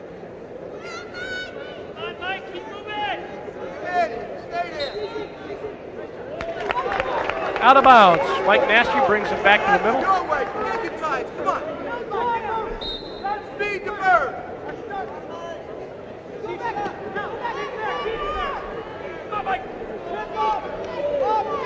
A little bit of a shot there by Torriero. Ryder counters.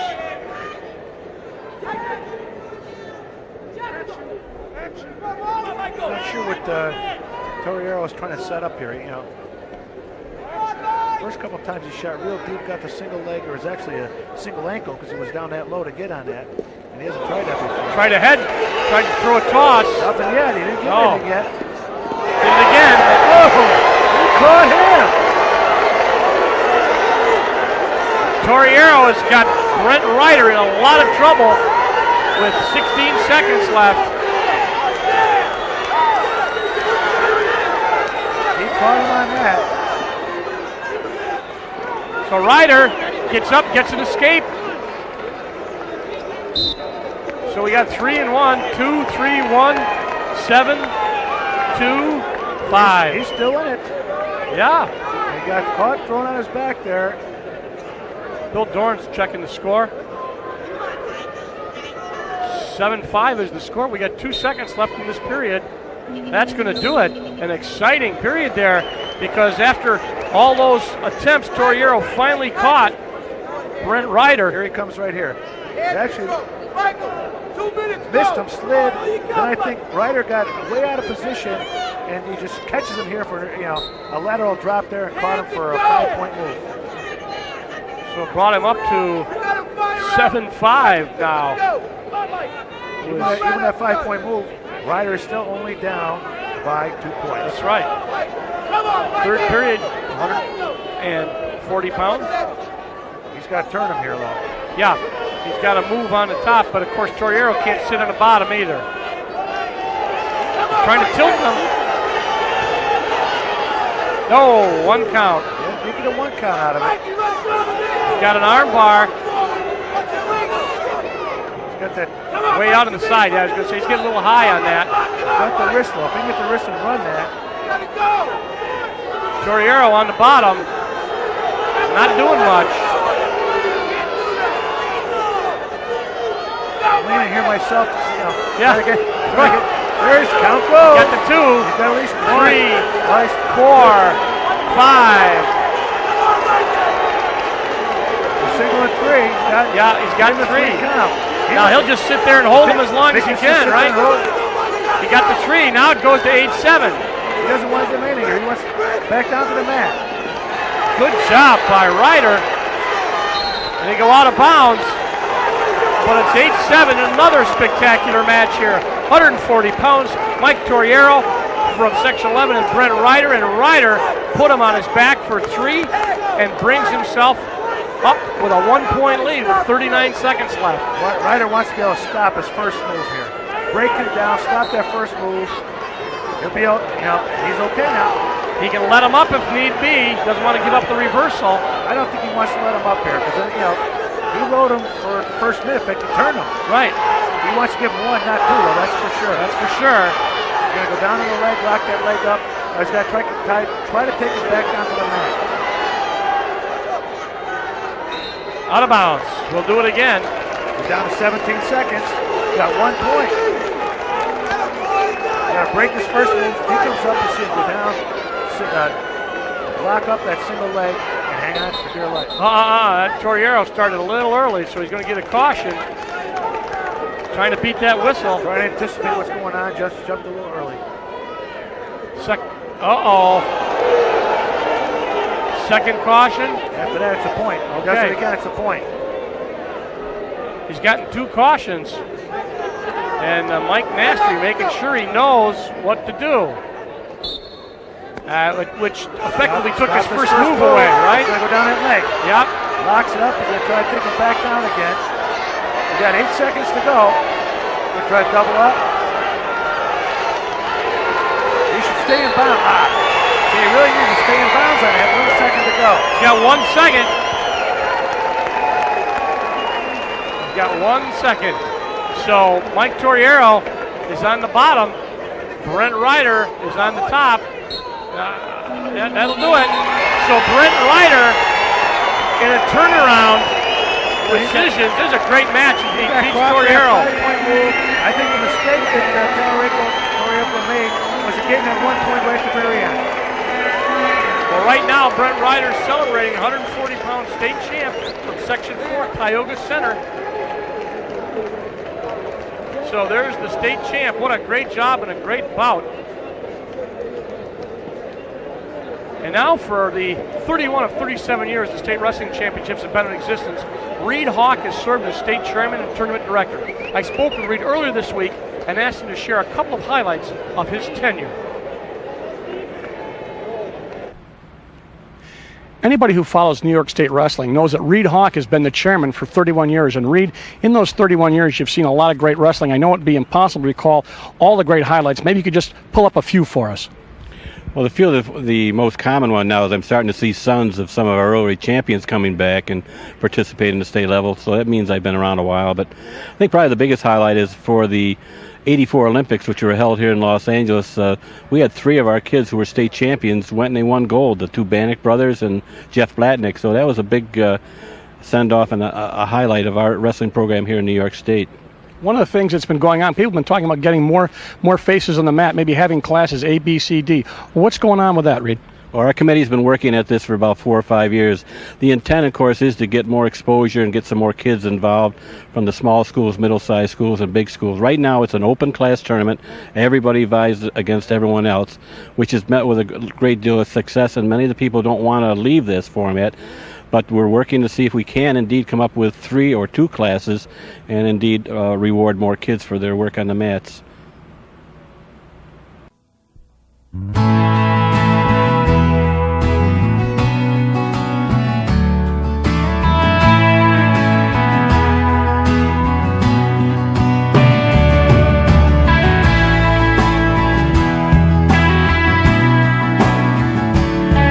Where do some of America's most successful people get their start?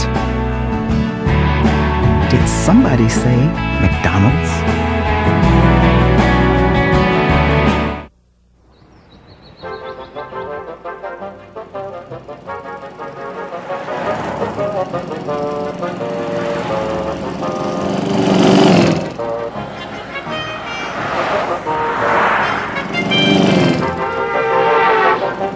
Our district golf pass offers free play on so many New York State golf courses, we've given new meaning to the term longest drive.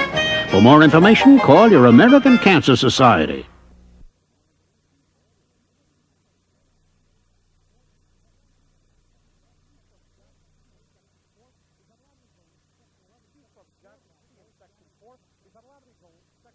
From Johnson City in Section 4. We've had a lot of these Section 11, Section 4 matchups. Both guys here very aggressive, and Jansen, spectacular record, Doug. It's amazing. They just took him down. He's undefeated this year, and 107. He's only has 3 losses in his career, dating back to when he was a 7th grader and he's a junior this year. Wow. Jansen right now working on Matt Jankowski, who's only a 10th grader, by the way, so he's going to be around. But Jansen's got him in trouble. He's in a lot of trouble right there.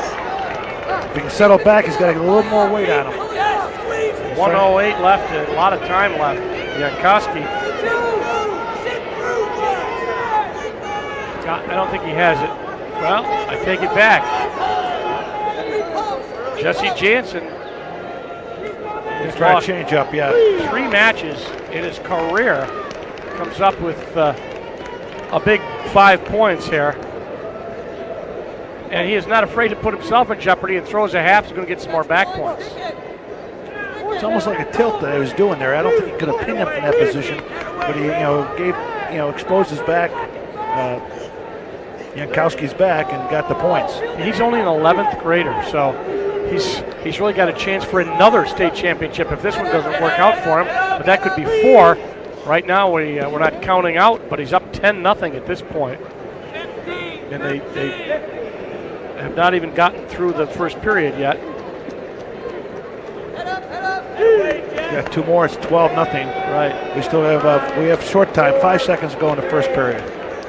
This kid is tough. Very confident where he is. I mean, he knows when he's in trouble. He knows when he's not. And He hasn't been in trouble too much, I don't think. Not yet. He's got 41 wins. He's had 38 pins. So Jansen, very, very tough. Out of Shoreham, Wading River. It says his college prospects that we watch here. There's the replay. So I just got out of the arm bar. Second period just starts 12-0 in favor of Jansen. Boy, he's going after every pinning combination you can think of. Throwing arm bars, half Nelsons. I don't think he's going to be called for stalling here. Boy, he really throws the half. He's going to get the. No, he only got a 1 count. No, he only got a 1 count. No. So Jankowski stayed out of it that time. There you go, stick it! Stick it! My gracious. Let's see, we got some blood somewhere. Referees must be Jansen has the blood. That's where the official walked over with him. He must have hit himself on the mat because he really hasn't been in any kind of trouble in terms of points. He's up 12-0. The second period still has a minute and a half to go. There's Matt Jankowski. Johnson, he draws a tough assignment as a 10th grader. Jansen's only an 11th grader, but he has a 2-time state champ. Took 3rd in 7th and 8th grade in state championships. That's not a bad record. He's been around.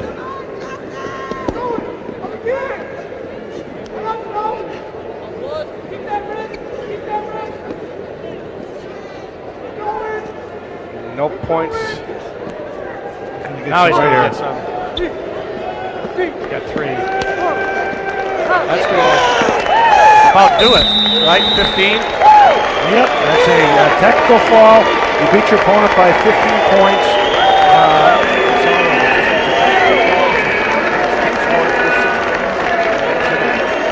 1:06 left in the second period. Jankowski gave him a little smile. That was tough. I'll tell you.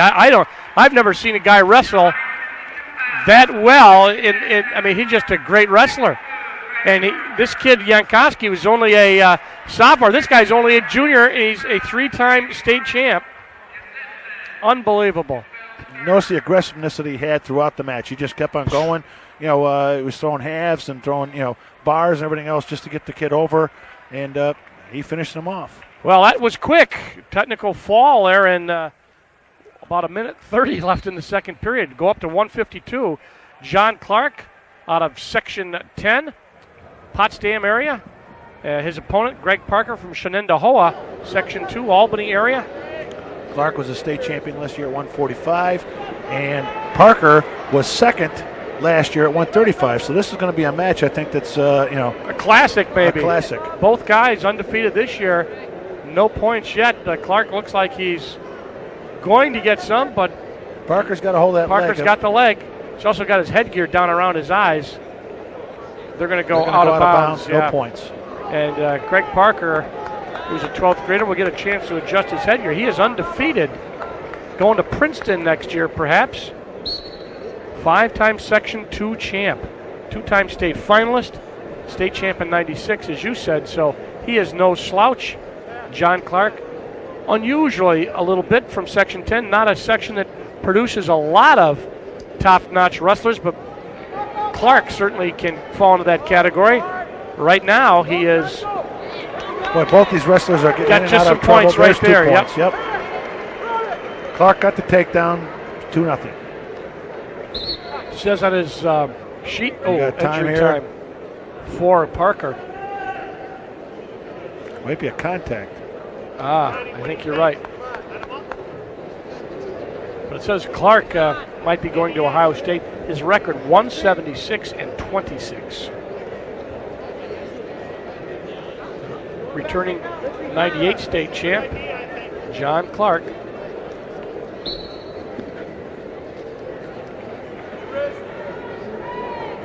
That's it up. 2-1. Clark on top of Parker. Good.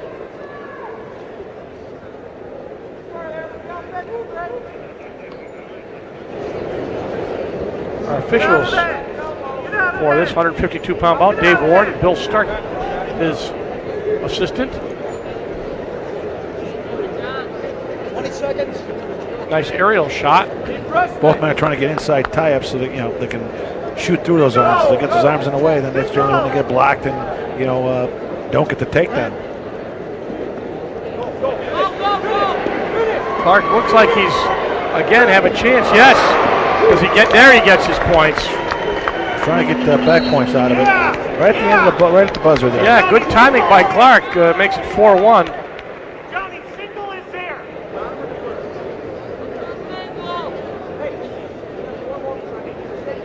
Johnny, single is there.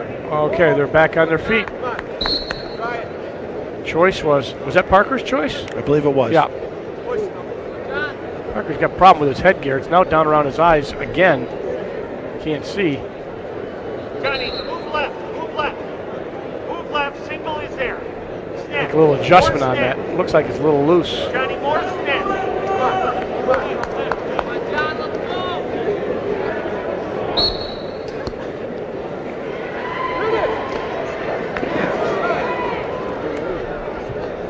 Little sloppy by Clark there. He shot. Good counter by Parker. Get out of there, get out of there. Stays 4-1. Look, he's really putting a hand on Parker's head. 5 points. He got the 2 and he's counting out. Yep, he got it. He's going to lose it. But he got Clark gets 2. got 2 points and then 2 points reversal. So he didn't get the 5 count out of it. So Clark, fought right out of that. Yeah, but I got to give Parker credit. He figures I got nothing to lose here. He's going to maybe. Out of bounds. 6-5. Parker comes back, brings himself to within 1. And Clark didn't look too flustered after he got out of there. No, he kept on fighting. So Right. you can't ever quit out there. You got to keep on going and going and going. Little discussion at the table just to check the score. Stays 6-5. Come on. And Dave Warren brings him back, the official.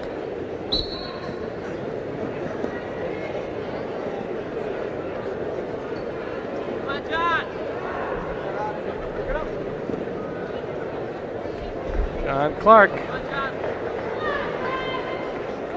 I was going to say up to that point most aggressive, but Parker caught him for a 5-point move. Now he's trying to force the half up, and Parker trying to fight against it, keep his hand down and not let him get the half. Parker looked like he was almost trying to get a Come on, go, go, go. move on him, and he lost it. But he gave up on it, or he quit on it, so he didn't get into trouble, because he could have gotten in a lot of trouble with it. That's it. Stay with it. Stay with it. Clark, Stay with it. the most 20 aggressive, seconds. the Stay more with it. aggressive Lock of it the up. two. Johnny, just lock it But up. at this and hold point, it. he's Lock it up and hold it. trying to turn That's it. Parker. Go for the half. Let's see if he can get him. He's Lock got it that up headgear. now. Parker's down again. Parker's Take your been time. down around his head the whole time. Trying to get that arm. He's got the arm and trying to twist him over, and then Parker trying to step over. This period's going to end, so it's going to be close, 6-5, although you'd think, looking at this, you'd think Clark should be perhaps on top by a lot more than 6-5. That's Parker's choice, and I think he chose down. So, if he gets a reversal here, he's ahead. Even if he gets an escape, they're on their feet again. And Right. what had happened last time, he lost 4 point. He got a 4-point move out of it. Little strategy, as my son used to say, right? Because Clark's on top, but they don't give you any credit for riding, and you got to get some points. No riding time in high school. Right, he's going to give up 1 if he doesn't watch it. He wants Or to give two. Up, he only wants to give up 20. He doesn't want to give up 2 here. Get above it. John Clark out of Section 10 in Canton Potsdam High School That's it. Get above it. Go around behind. is on top, but Stay above a it. little bit of He's got to trouble. get his hip moving now. He's Yeah. got to get his hips out of that. Parker trying to scoop with that leg. Could be a stalemate here in a minute. Stay above him. Stay above him. Oh, Parker's got him. Get above it. Nothing yet. They haven't gained any points yet. Got his legs elevated. Hand body lock. That's 1 point. Plus, he's going to get 1 or 2 out of it. Yeah. That's right.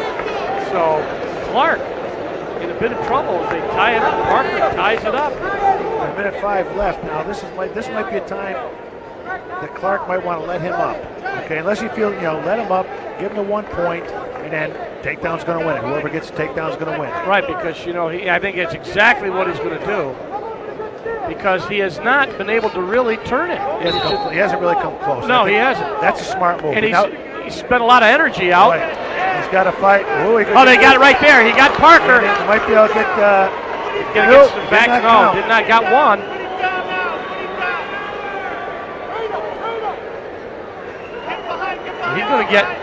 He's in trouble now with Parker. He's got to get his hips out there. Got his hands locked again. So now it's going to be 8. Yeah. 38 seconds. I think he should let him up again. I don't think he got an easy takedown, but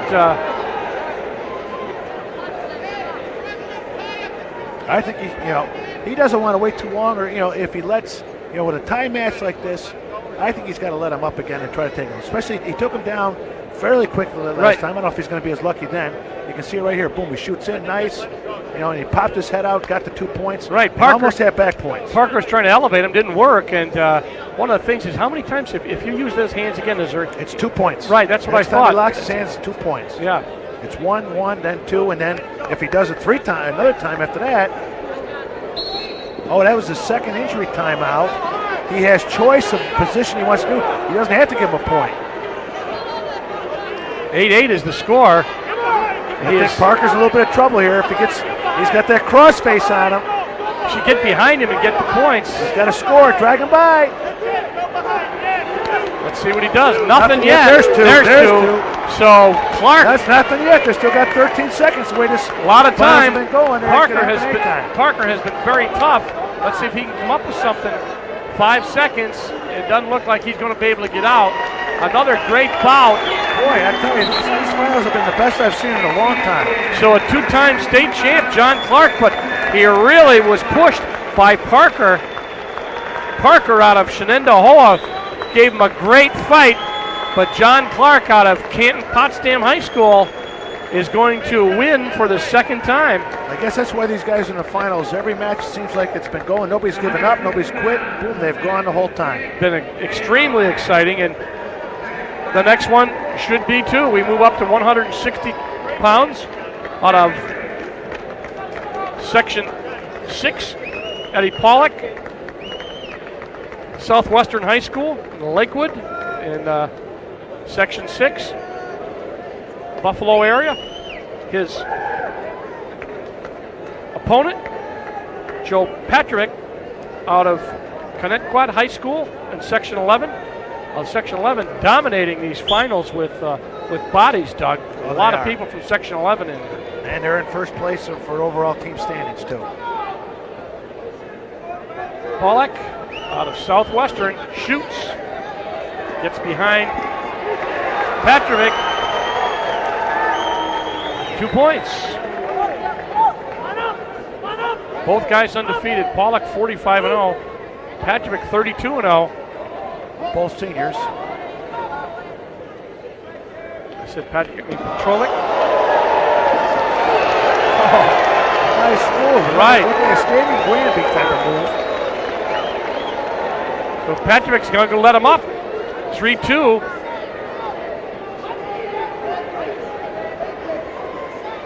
Pollock and Patrick. Back to the circle. Apparently Petrovic thought that first takedown was a fluke, so he says, I'll prove it was a fluke. I'm going to let you up. I'm going to take you down. Both guys are seniors.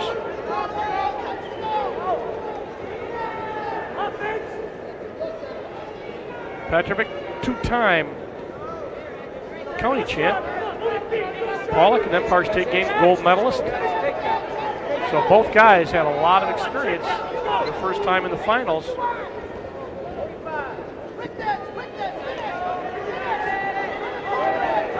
3-2 the score.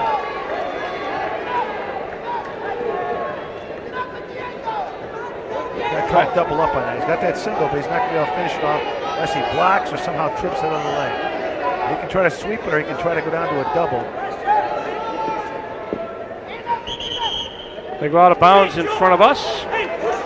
Petrovic in the blue from section 11 is down by 1, 3-2.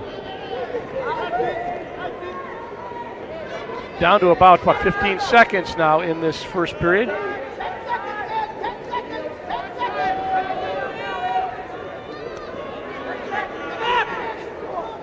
Both guys working hard, duck under. Look at dump there. He's got, well, we got to see how, you got to keep those hips moving. Yeah. Well, there's no points there. Buzzer rang.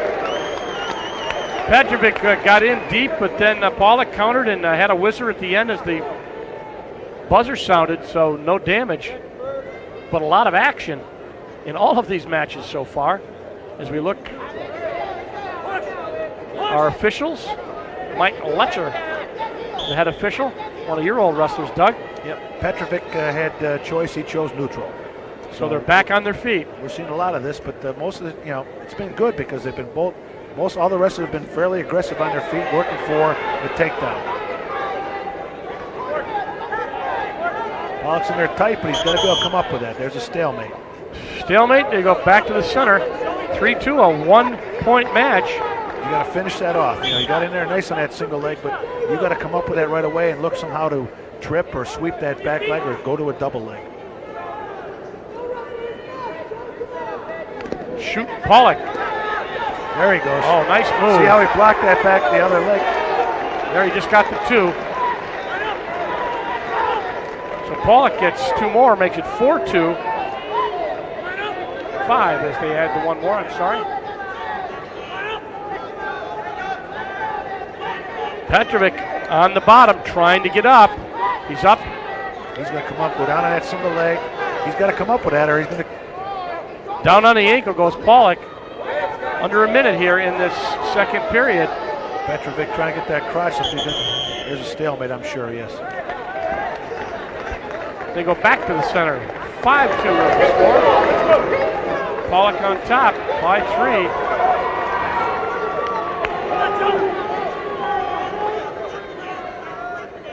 Wayne Carroll, our assistant referee. By the way, as we wind down here in the second period, we got 45 seconds left. Got to trip him here. Nice move. He did that last time. Got it. 2 points out of it that time. Pollock was able to follow and stayed on top.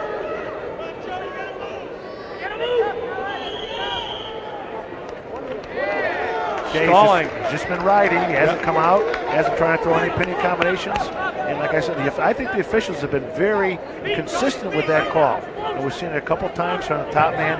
That's probably true. He's just riding, and therefore, it's not giving the bottom man any type of opportunity. Right. He goes down. He may lose something here. He might give him 1 here. Petrovic there he goes. That should give him 1, right? Yeah. Right there. 5-3. Stalemate.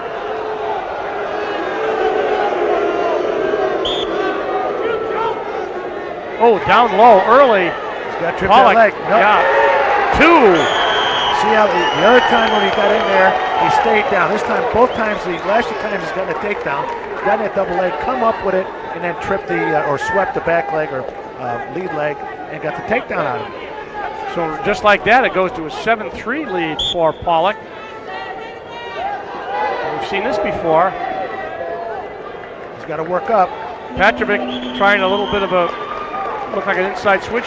Time to lapse. We go to the third period with a 4-point lead for Eddie Pollock out of Southwestern High School in Lakewood, New York in Section 6. And you're going to see the replay, Doug. Yes, you see how he sweeps that leg, brings that other leg out, sweeps it, and gets a takedown on him. He did that the last 2 times, and both times when he's come up with it and swept the leg, he's gotten points. I'll do a little work on Eddie Pollock. Pollock, yes, a little more. Settle things down. Right.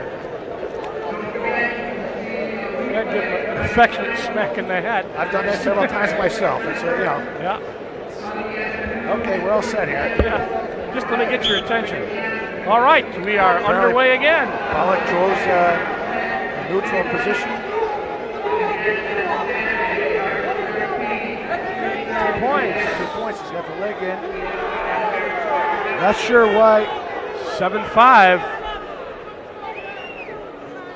So on 2 points for Petrovic. Another stalemate. 7-5 it is now. 1:39 left. Again, I think he's going to give me the 1 point here. Part of the thing is we haven't seen a lot of people getting turned over. These wrestlers are good enough where they don't get caught with those turnovers. So therefore, they have to give them. It's a 2-for-1 sale, but you almost have to do that to catch up. Just tried a little shrug by, tried to push him by and come back, but Pollock countered it. Petrovic down on the mat. Got to swing behind, get behind. 8-5, ankle pick. Nothing, but he collapsed on him. Petrovic working the crotch. He might elevate him. He might get a point, or they might end up in a stalemate again. I think this is going to be a stalemate because he's got that leg underneath. Yep, they're going to call a stalemate on it, which is a good call. 1 minute and 1 second left. 3-point lead for Pollock. He shoots. Okay, I was going to say, Pollock's got to come in there and try to finish it off. He's in there again. Now he's trying to come up.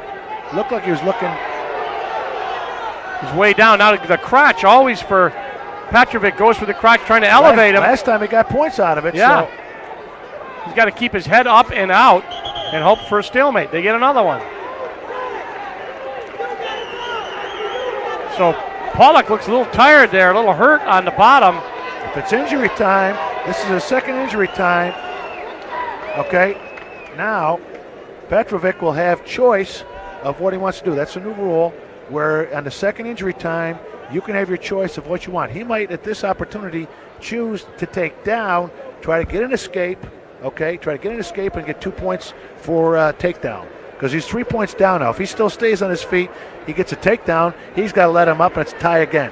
I think, if I were here, I have to say that Petrovic should probably take. Right here, he's on his head.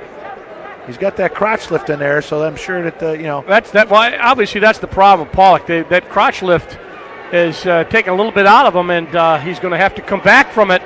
He's got an 8-5 lead. 37 seconds left. Joe Petrovic, I think, needs to choose down, and he's got 37 seconds. He's going to escape right away, and then try to get a takedown. He has choices. Choosing down. Okay. This way he's got to get that escape right away, and then try to get a takedown, tie the match, and send it in overtime. And I think that's the best shot he has. That's a good choice by him. Let's see what Pollock's going to do. We got some blood out here.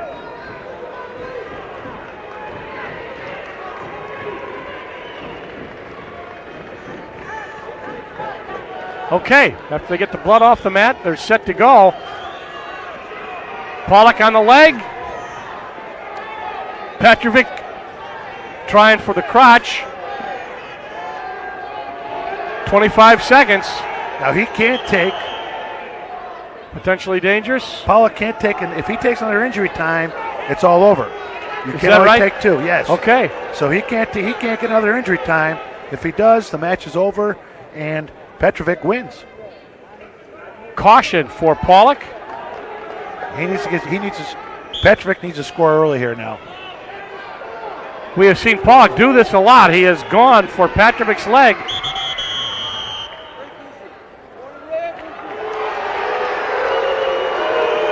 He gives 1 point. It's now 8-6. Now I have another suggestion now. Okay. I think Pollock should let him go. Give him the 1 point. Of course, he already hit him for the stalling. He's putting himself way out. He can get called again now. He's broken him down. Throw to half. That's going to do it. Pollock is going to win. 8-6, another great bout as Patrovic not able to come through at the end, but Eddie Pollock out of Section 6 defeats Patrovic. Joe Patrovic by 2. Great bout. Excellent match. Yep. Excellent match. Strategy was out there. They both try to take advantage of it. So Section 11, another wrestler in the final. This time they don't win, but a great bout as the New York State champ, Eddie Pollock at 160 from Section 6. Now we move up to 171. Kyle Farrison from Section 1, Suffern High School, 37-1. His opponent, Bill Prince from Frewsburg, Section 6. He's an 11th grader. Farrison is a 12th grader. 171 pounds. A lot of next 3 weight classes all have feature people from Section 6. Prince 165-33. Kyle Farrison has been in the States twice before. Right. 3 times before. 3rd place in 97, 5th place in 98. So these guys have been around. Yep. Prince was 4th in the 97 state. So these guys all have state. And they've all both placed. Yep. So this should be an excellent matchup. 171 pounds.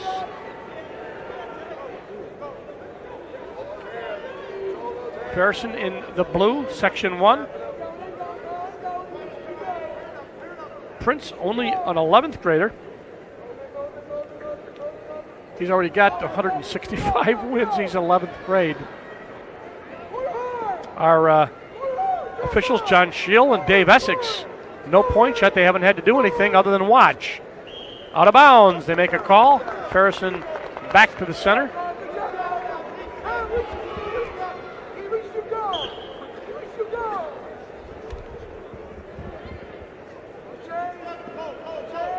I think the wrestlers are just feeling themselves out right now and trying to see what's going to be open for them.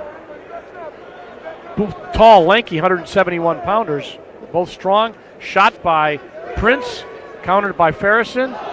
The big move goes for nothing except Section 6, Bill Prince hit the referee. As we said, by the time you get to the finals here, you're pretty beat up. You've wrestled 4 this is the 4th quality wrestler at least that you've wrestled. And when you wrestle quality wrestlers, you've got to go all out the whole time, and there's no holding back. And you're going to get knocked, kicked, stepped on, beat up. Right. He let go of the arm. He let go of the arm there. Nothing yet. Got a kind of a wizard deal going, so there is no, they face each other.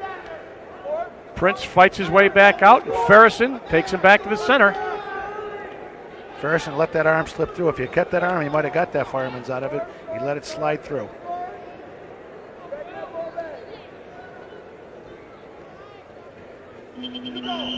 So the first period ends, zip, zip, and nothing scored. Excuse me. And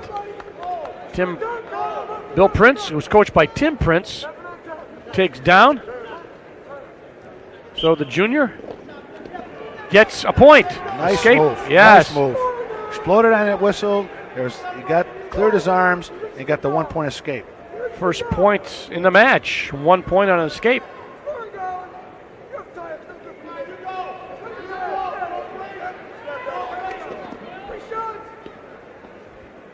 Shot, counter, trip. Nice sweep. Notice as soon as he went down to his hip, his scissors, his legs came out. Again, you can't stay down on that hip or go to your butt. And they're doing it. That's why, of course, that's why they're here. That's right. They're here because they know how to do those things. These are not ordinary wrestlers. Nope. Warning, stalling on Prince.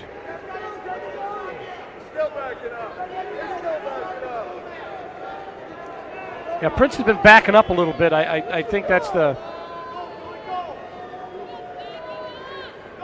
problem. Let's see what's happened. Down to 109. Prince has been warned. So Kyle Farrison counters on the shot by Prince.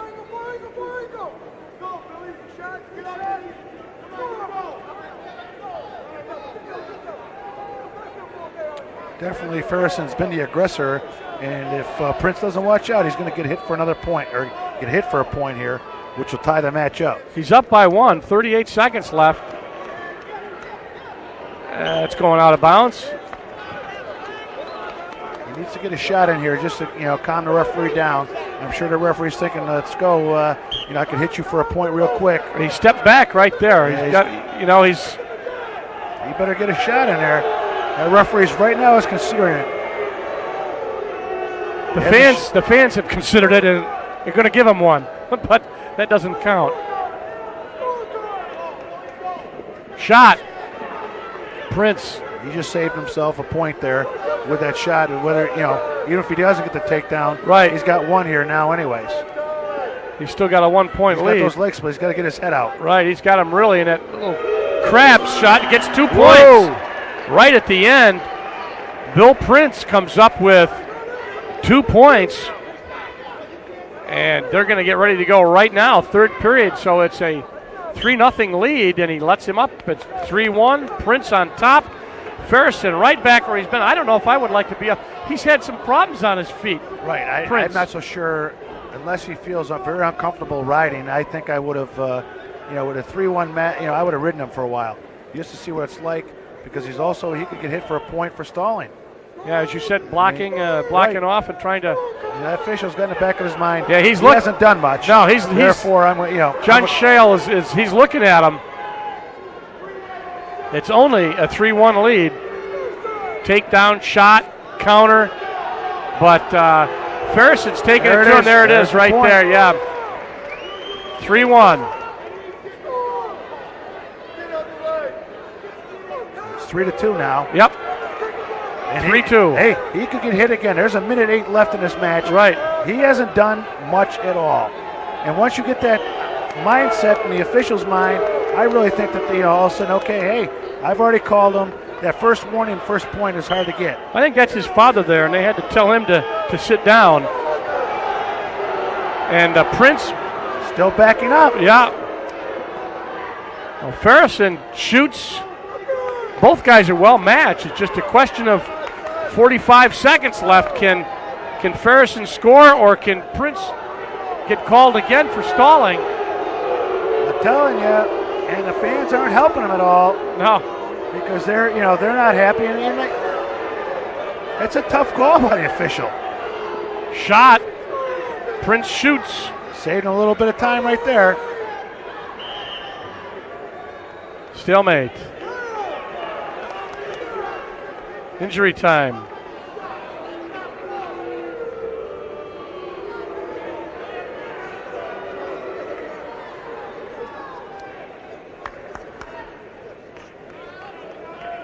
We got the injury clock out. We got a little bit of a problem there with the. I think it's a little injury cut. Or blood. I can see blood. This young man out there cleaning some blood on the mat. So, and that's better. Blood time. Neither one's good. Right. But blood time's better because that doesn't hurt you if you need to take it again or again. Where that injury time, as we saw in that last match, right, that could come back and haunt you.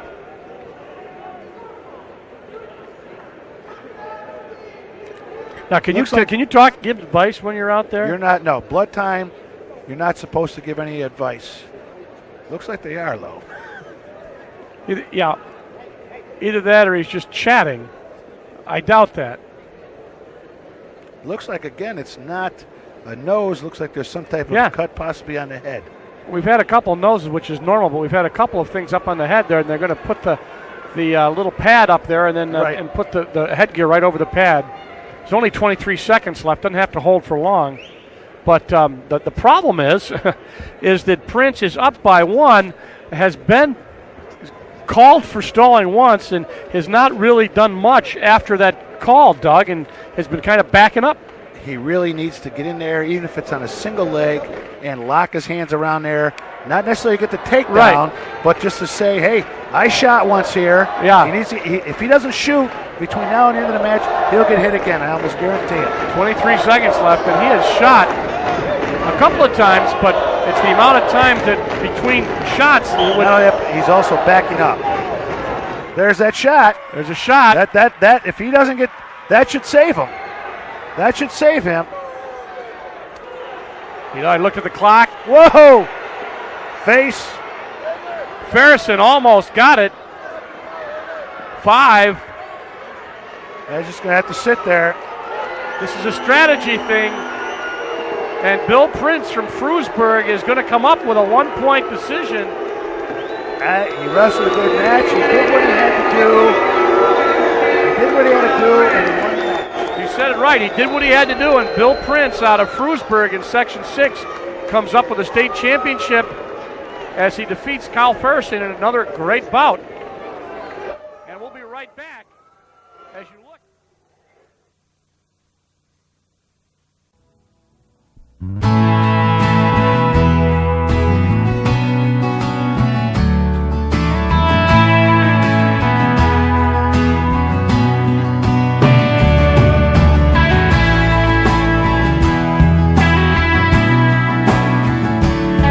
Where do some of America's most successful people get their start? Did somebody say McDonald's?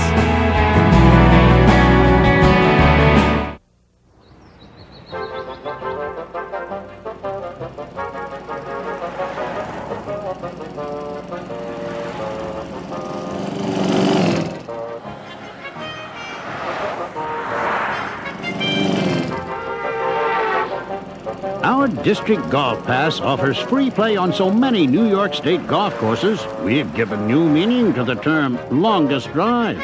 For more information, call your American Cancer Society. Yeah, we're back. 189 pounds now. Jim Mathias out of Section 6, the third in a row of Section 6 wrestlers in the upper weights, 38-1, 189 pounds. His opponent, Tom Katsageorgis, out of Massapequa, who's 32-1. The big guys as we move up. Katsageorgis is an all Long Island all-state choice in football. Mathias also plays football right now.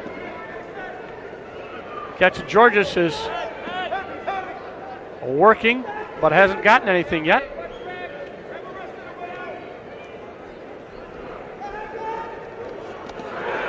Good nice move, yeah. Straightened him out and back tripped him. He back tripped him and brings him down and now out, but he gets the 2 points for the takedown.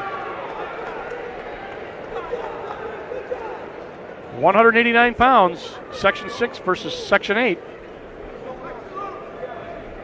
Gonna go for that optional start. Yeah. 2-1.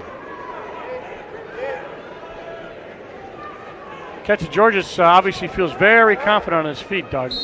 He's going right after him. He's not holding back. Mathias, as we said, 38-1, 143-30 in his career. Nice inside shot on that single leg. Again, he's got to come up with it. Now he's got to be able to trip it. Scoop there. He got the trip, but now he loses it and he's down flat. He's got to get his base up. He can't lay flat. Even he's going to hang on for dear life to that single leg there. He's got a long time. They might call a stalemate. That's about what he's got to hope for here. He's got a long time to hold on. He's got those hands locked. Looks like a stalemate to me. Let's see. Maybe not. So the ref might not call because he's got that leg hooked and he may possibly break it free. That's Wayne Carroll, our official, his assistant, Dana Charpentier. That's a stalemate. But how much energy was expended by Mathias there? He spent a lot of time on the bottom working that out. You lock that leg up, you have to hang on for dear life there because as soon as you let go of that single leg or the leg, you're giving up to 2 points. 2-1 the score as Katsageorgis had led up Mathias. And we think that the senior from Section 8 in Massapequa very confident on his feet. And of course, I don't know if they get much of a chance to scout, or maybe another coach might be able to check out somebody when they wrestle here, because they obviously haven't seen each other, two opposite ends of the state normally. But at any rate, Katsageorgis is tough on his feet. The period's going to end, and it's going to be 2-1, the score, in favor of Tom Katsageorgis out of Massapequa High School in Section 8. Mathias chooses down. Katsageorgis deferred to him. And again, it'll be the optional start. Going to give him the 1 point, tie it up. Problem with that 1 point, giving that optional start like that, I kind of disagree with that, only because, hey, if for some reason Catch George's doesn't get the takedown, now he's down 4-2. Right, he's given up 2 easy points. He's given him 2 right, points. Yeah, 2 uncontested points. He only has the one, he has the 1 takedown, and as we said, he must feel confident there. But so far, he's only garnered. Let's see. Whoa, this is chest on chest, out of bounds. Toes, nope, out of bounds. No. They're out of bounds. He had only 1 foot in there.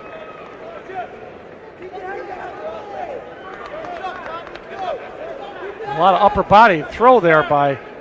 Well, actually, Catch George's had it, but Matthias tried to counter it, and they both went out of bounds.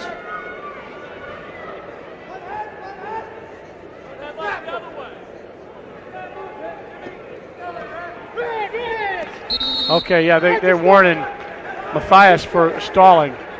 He hasn't been aggressive. I'm not sure really he's stalling. I think he's just protecting himself, but he hasn't been aggressive at all. So therefore, he got warned for stalling. And I think we've seen throughout the matches, the officials have been fairly consistent on their calls. Yeah, you don't have to watch too many of them. They have been very consistent. And one thing that on Matthias, he shoots with his head down. At the time that he shot, it's like, I'll shoot, but I don't really want to be here, and I'll get back out.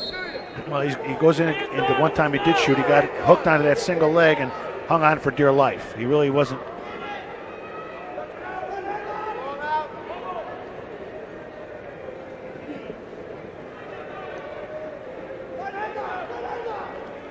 .54 seconds left, second period. Score tied it 2 up.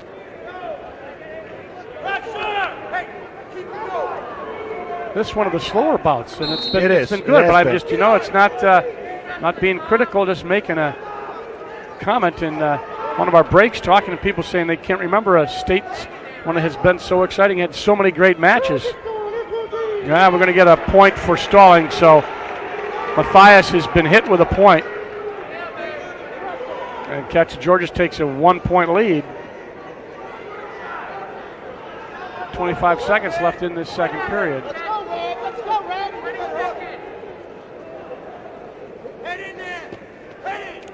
He could get hit again. I mean, he hasn't really been aggressive, not even aggressive. He hasn't really been shooting many takedowns. I think you could see another takedown or another stalling call being called very shortly. Well, there's only 14 seconds left to go in the second period. Well, Wayne Carroll's our official, and he is, as we said, hit him before. Kind of a half-hearted touch and go there. Right. I mean, I think he's trying to impress the official that he's doing something, and sometimes the official gets fooled, sometimes he doesn't. That's going to end right here. Second period is going to stay 3-2 with Catch George's on top. Matthias, however, see the thing is, so he doesn't look so good, and he's not he's still only down by 1 point going into the third period. Catch George's just chose neutral, and to me the problem with that is, like I said, when you're at this level, people are good on their feet. Yeah. It's not like you're catching some sluggo out there. So some guy who's lousy on his feet wouldn't get this far. And the score is only 3-2. I'd have to say that Catch George's has been more dominant. Yeah. But all it takes is one wrong move or one good move, by Matthias, and he's losing. Right. 4-3. One takedown. You're right. And Matthias looks a little tired. But they both look a little tired. But Catch George's looks a little fresher. Shot there by Matthias out of Williamsville South in Amherst, New York, Buffalo area.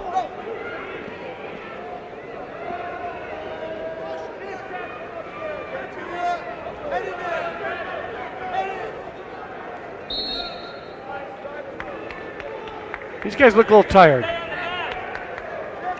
Even though they've been on their feet, it takes a lot of energy. You're blocking and trying to set different takedowns up.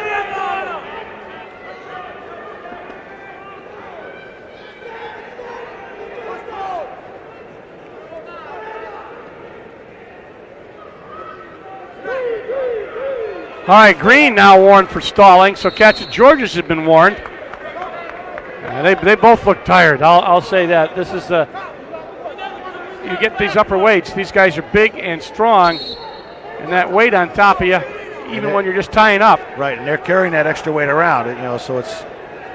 Although they're in superb shape, there's no fat on them, but they're just big guys, and it's they're waiting for another stalling point. but they haven't gotten it yet. But I'll tell you what, Matthias better watch himself and catch the Georges too, as he's been warned. See, he's got that elbow in there. He's almost like blocking, so.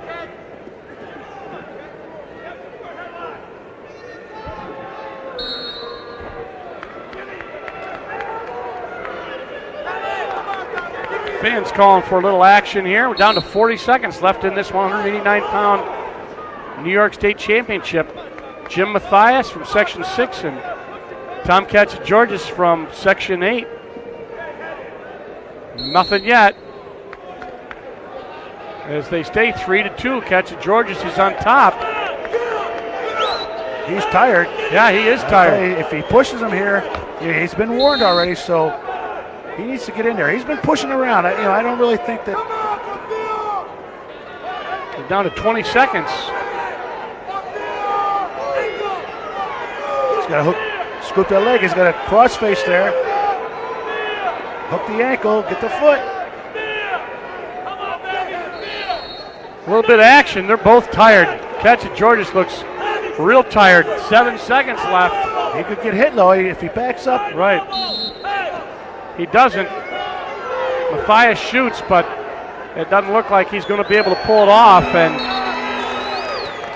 that's going to do it. That's going to be state champ, 189 pounds. Tom Katsageorgis from Massapequa wins, and he defeats Jim Matthias in a kind of a slowest bout of the night, but nonetheless, it was exciting. And we move up to, 2:15 now. Tim Brahman out of Green Central as you get a nice look at this war memorial. And Joe Saul from Valley Central in Section 9, so it's 4 versus 9. Tim Brahman, outstanding wrestler in Section 4. Saul from Valley Central, 104-19. Both guys are seniors. Saul was 6th in the 98 state championships. And Brahman was 3rd in the 98 state championships. So both guys have been here. Section 9, Joe Saul, a bit taller than Tim Brahman from Green.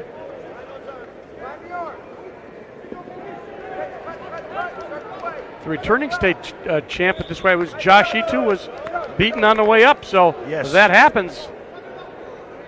Joe Saul beat him in the semifinals, and he's here now. And you saw, I believe you said it wasn't a fluke, and it was kind of decisive. So Saul beat the returning state champ to get here. And he was the most outstanding wrestler last year. Right. That's right. 2 points now for Joe Saul on the takedown.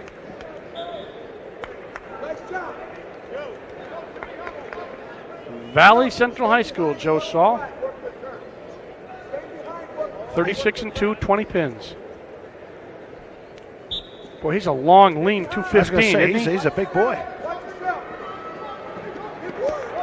Well, Tim Brahman showing why you can't take anything for granted. 2-1. Now is the escape. Brahman got the escape. You're going to warn him. I think he was pushing in his face, and he had his on his headgear. They call it potentially dangerous. I think he warned him if he does that type of maneuver again, then the official's going to hit him probably for a point. Right.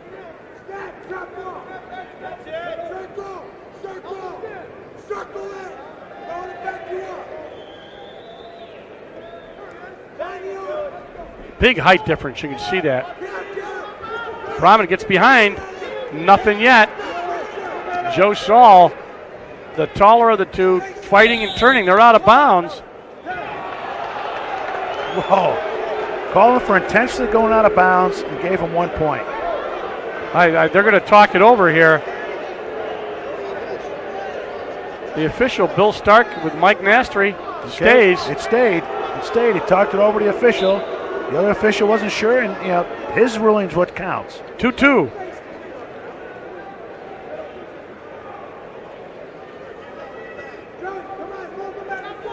I'm not sure I agree with that call. But Well, I was going to say, you can't intentionally push somebody off, but that's what they got two officials, and they decided that's what it was. Let's see if we can see.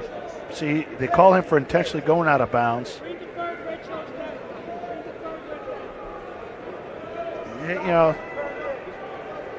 I'm not, which way was he going to go? Yeah. That's one of those things but the official's right on it, and that's the way the decision he made. 2-2, 215 pounds. Tim Brahman escorted out of bounds by Joe Saul. The coach for Tim Brahman, Tim Jenks, used to wrestle for Syracuse University. So, you did the optional start, but that doesn't mean that you have to let him up. That's not the point of the optional start. It just means that you're going to start in that position. Oh, I see. Interesting. Saul shoots at the out of bounds.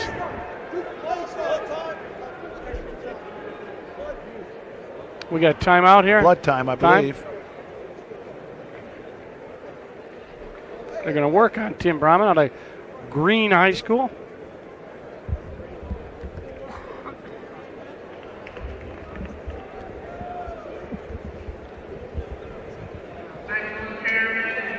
Get a look at Joe Saul, a big, tall, 215-pounder. Coaches are telling what they want him to do, and it's generally, I know as a coach, hopefully they listen to you, but a lot of times it's like, okay, I'm going to go out and do what I think is right. Thanks for the advice, but I'll be doing something else. Hopefully through, I think it's more of a relief for the coaches to start talking to him on the side, because hopefully you've coached them. Nice touch and go by Saul, but a standing switch, and now Brahman's going to get 2 points. There it is. I think Brahman did a great job of, he never He looked stopped. like he was in trouble, right. though. He really, the touch on the head, and then he went downstairs, Saul did, and then he really looked like he was in trouble, but he fought out, got the points.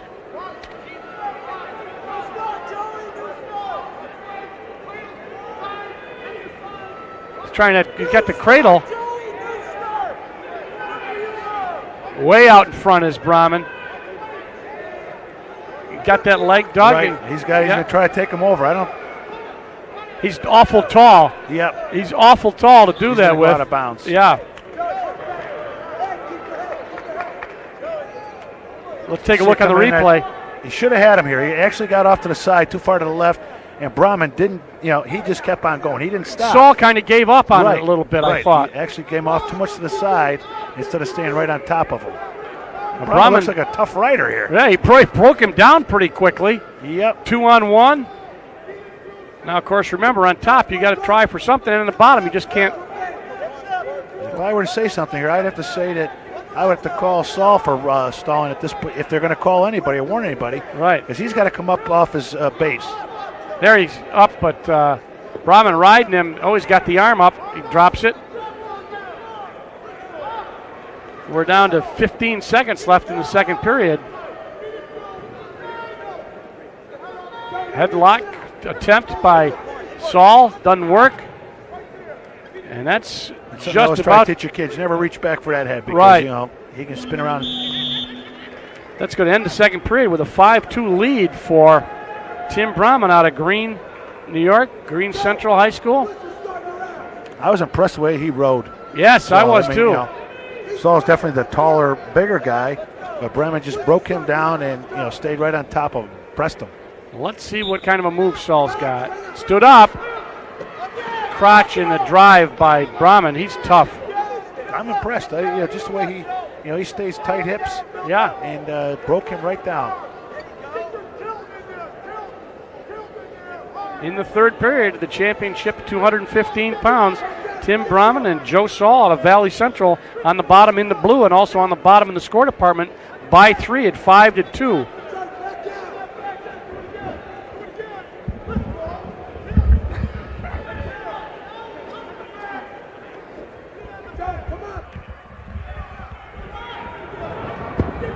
So Saul trying to get out, time running out. Tim Jenks calling out. Everything is out. That's right. So what happened? Brahman you got a look on his face and he went down. I don't know whether he got hit in the nose. They're working on his shoulder. I don't know, Yeah. maybe he's had a bad shoulder in the past. Now, this is an injury timeout, which is different than the blood timeout that they had before. Right. They're two different things, blood time and injury time. He just had a real stricken look on his face, and the referee called time. Watch what happens here. He's got the arm, and all of a sudden, right there, see it? Yep, I'm not. It's his left arm, and I'm not even sure what. I would have to honestly say it's probably a previous injury that he aggravated somehow by whatever he was doing at that time. Right. So Brahman on top. He's got 1:06 left. He's up by 3. Whoa! He picked him up in the air. He is a tough rider. He is a tough rider. He hasn't let him have anything.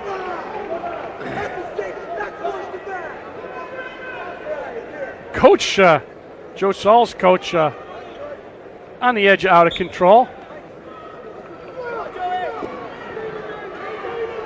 Under a minute, Brahman on top. Got that cross split leg right. He's going to lose that. Let's see what he does with it, though. He's going to try to tilt him. He didn't come up. He can't stay on the legs, and he didn't come up. He called stalling. Blood time.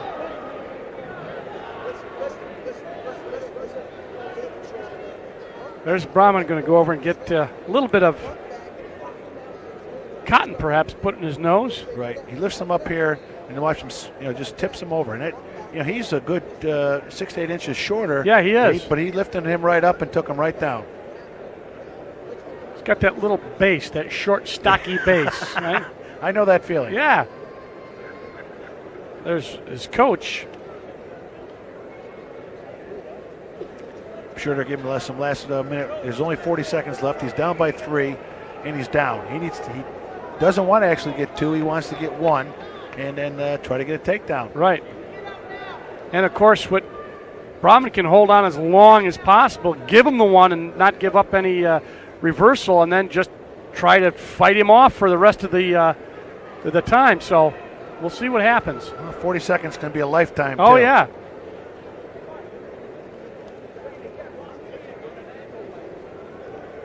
I was usually pinned by this time, so it didn't really make much difference.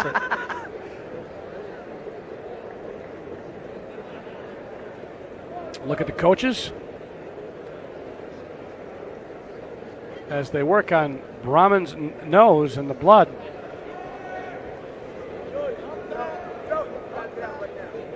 Okay, they stopped the injury time. He's coming out, ready to go again. The expression on his face has never changed, Brahman. He just kind of... Except for that once. Yeah, right. And that once. when it registered a good deal of pain. Let's see. He's got a 3-point lead. He's got 40 seconds. He was the outstanding wrestler in Section 4. He goes for the ankle, loses it, gets it again. He wants to hang on to that as long as possible. He got 1 before for not coming up. There you go, stalemate. That took 12 seconds. Hey, every 12 seconds now. Every 12 seconds. Speed that clock up. Oh, man, he just picked him right up. He's going to do it again. Did you see how easily and effortlessly he just elevated him?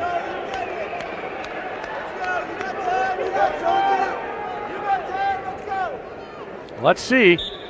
A lot of it. 20 seconds. 1 point. Whoa. He gave up an easy one there. That was kind of a quick call. 14 seconds and counting. 13. He could almost give up another stalling call here. 4, 3, 2, 1. He's going to do it. Tim Brahman from Section 4 holds off a determined Joe Saul at the end and wins the state championship, 215 pounds. Another exciting match. And the 215-pound bout goes to Tim Brahman, the outstanding wrestler from Section 4. And he gets a good hug from his coach, Tim Jenks. And we move to the real heavyweights, 275 pounds. Vinny DiAgostino from Massapequa, who that high school has had a number of wrestlers in this state final. And his opponent, David Fredenberg out of Tioga Central, Owego, New York, 20-1. Both, well, I shouldn't say that. Fredenberg's a 12th grader, DiAgostino's an 11th grader.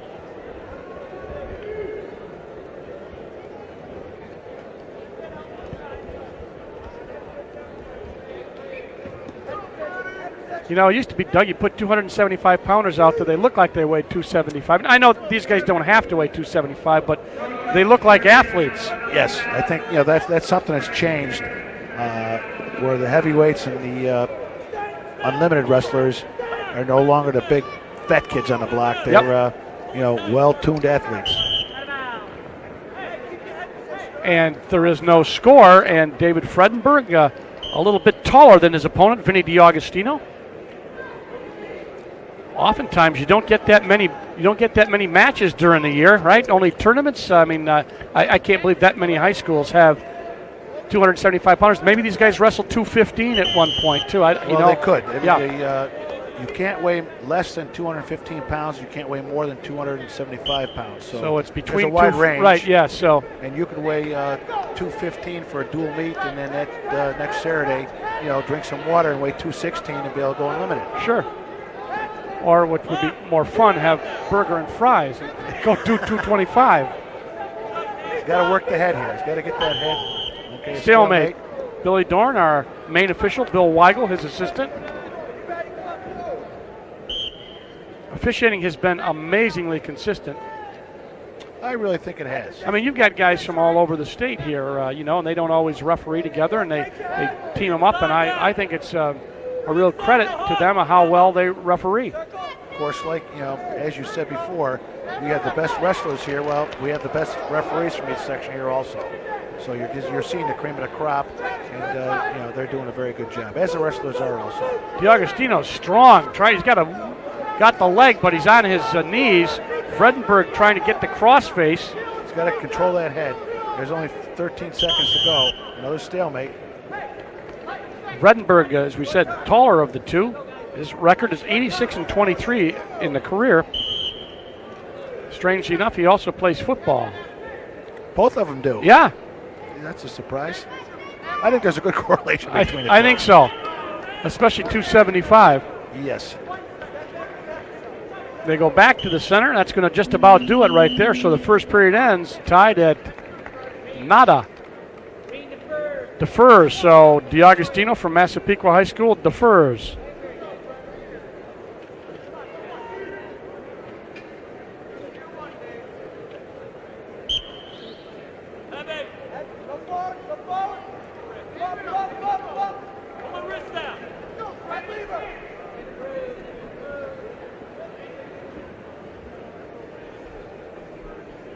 Nothing yet. He's trying to peel those hands, hand control. He's got to get that other leg free. The referee might call potentially dangerous. He's watching that knee. Oh, boy, oh, boy. So he's calling that potentially dangerous. Oh, good call, and good call, Doug Hartman. Yeah, that knee looked a little dangerous to me. Billy Dorn was right down there, and as soon as he felt that, okay, this could get out of control here, he blew the whistle, called it potentially dangerous. One of the local officials here from Southern New York, excellent official. Right now, you've got DiAgostino getting switched right nice there. Move. Nice moves, got the leg in. No, he doesn't. I was just going to say, by golly, I thought he did, but he does not. But he's a long, tall drink of water, too. Fredenberg on top. 2-0. And DiAgostino flat. He's got to He's up. He's got to stay up like this in order. There's no move you can do from flat from your stomach except lay there. It's amazing, he's got that bar arm in there now. If he's got to get a one-on-one on the far side and run it. Billy Dorn talking to both the wrestlers. Fredenberg holding down Vinny DiAugustino, who is trying like heck to get up. He's got him barred up. Gonna try to run it here. Yeah.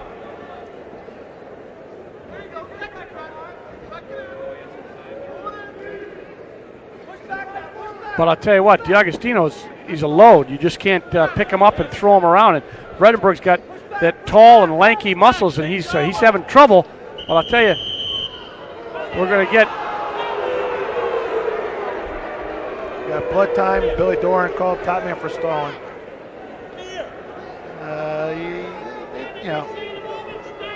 I guess he felt he was throwing those bar arms and trying to get the one-on-one, but he never really came from behind the hips. Yep. Therefore, he didn't get the, he felt he wasn't really trying to be the aggressor on that.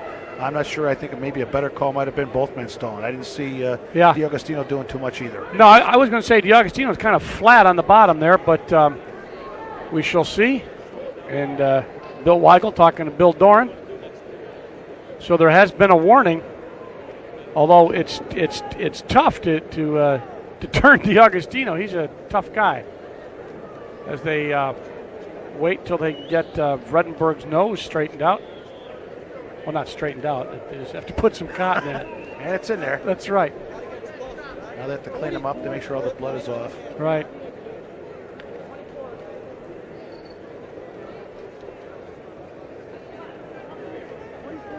So we're set with 24 seconds left, second period. Vredenberg on top has been warned. Trying to reach through the crotch. DiAugustino looked like he was going to try a roll there. Hook and roll. Yep, staple of the heavyweights. Oh, yeah. Stand up.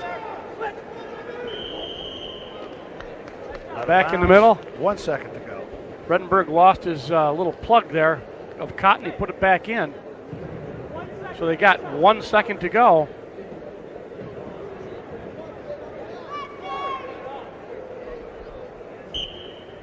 That'll do it. 2-0. Vredenberg on top and on top in position as we enter this third period. 275 pounds. Vinny DiAugustino from Massapequa High School in Section 8 and Dave Fredenberg, Tioga Central in Section 4. Might try to lift and run that. Yeah, but he's had a tough time doing anything like that with DiAugustino. Blood time red. Got blood on the mat. Blood time red, so he lost that little plug. The concussion of bringing DiAugustino back to the mat. Popped his own nose plug out. Popped his nose plug out, you're right.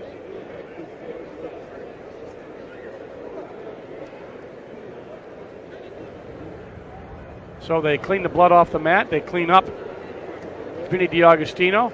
I'm sure his coach is telling him the strategy is that, hey, you got to be able to come up, look for hands, get the 1 point escape or 2 points reversal. But I think actually, again, you probably want one here and try to take him down. Right. And probably, hopefully Vinny's giving him some feedback saying, well, geez, coach, I don't know if I can take him down. Then you want to get 2 points reversal and go into the overtime. I watched him. He didn't say anything. He didn't say anything? I think he was just breathing. I think he was trying to get get as much air in his lungs as he could. Very heavily. Yeah. Nice move there. A little bit of variety, but Vredenberg reaches up and gets that arm. A lot of motion from DiAugustino on the bottom, more than we have seen. He needs to set him up even if he wants to try to get that stalling call. He's trying that hook and roll is what he's trying to do. Vredenberg hasn't come out from behind the hips. He can get called again here. This thing keeps coming out of his nose. And, it's not only is it not pleasant, it does cut off your air supply a little bit when you're trying to breathe in through there. They clean it up. Look at some of the dignitaries who received awards. This is something that they did the Hall of Fame beforehand, giving out the awards to the coaches that have been around and have great records and done a lot for the wrestling throughout the state. 151 total. And we're back. Minute 12 left in the third period. Fredenberg took an ankle there and took it home. He brought DiAgostino to the mat. He has been warned. Fredenberg has been warned. I'm waiting for him to hit DiAgostino. He is strong. Look at him. He just gets up off the bottom. Try to get a bar arm one-on-one on him to turn him over, but hasn't been able to do so. Fredenberg going to lose it, may give up an escape. They go out of bounds. That's a lot of work. I'll tell you, that's a lot of work. This guy, DiAgostino, he just puts one arm down, then the other arm down. He just gets up. He is a bull. He's not been able to score yet. He's down by 2. And he's running out of time. They go to overtime.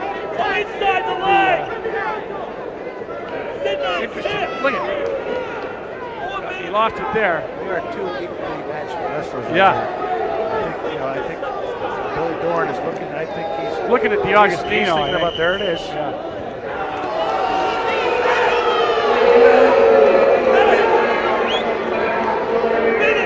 So he's going to give a point up, 2-1. Now he needs to write him out. I mean, he can still. He's going to make some. 21 seconds. He's going to get out to that side. He's got to throw a half. 15. He also doesn't want to get too sloppy here because he can give up one and go overtime, and I think he could do something with it. 2-1. That's going to do it. This is there wasn't a lot of action, but it was very exciting. Goes to 2-1, and Dave Fredenberg from Tioga Central in Section 4 defeats Vinny DiAgostino from Massapequa in Section 8. An exciting, low-scoring bout. So the 275-pound state championship goes to David Fredenberg from Section 4, and he gets the congratulations from his coach. And we'll be right back with more from the New York State Wrestling Championships right after this.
Welcome back to the War Memorial, where we've completed perhaps the most exciting state championships ever. Doug Harbin, tell us a little bit about who got the MOW. MOW this year was Jesse Jansen. I don't think there was any surprise to anybody. He just is a very aggressive wrestler, and if he comes back next year, he could be the first person to win the states 4 years in a row. Exceptional wrestler. Let's take a look at the final sectional standings. What do we have? We had Section 11 winning it all with 221 points. Section 8 had 200.5 points. Section 4, 189. Section 9, 161. Section 5, 157. And in sixth place with 134.5 points was Section 6. All in all, it was great. I don't remember a more exciting state championship. Stick with us. We'll be back for the 38th next year. For Doug Hartman, this is Dale Dreipolter saying so long from the Onondaga County War Memorial.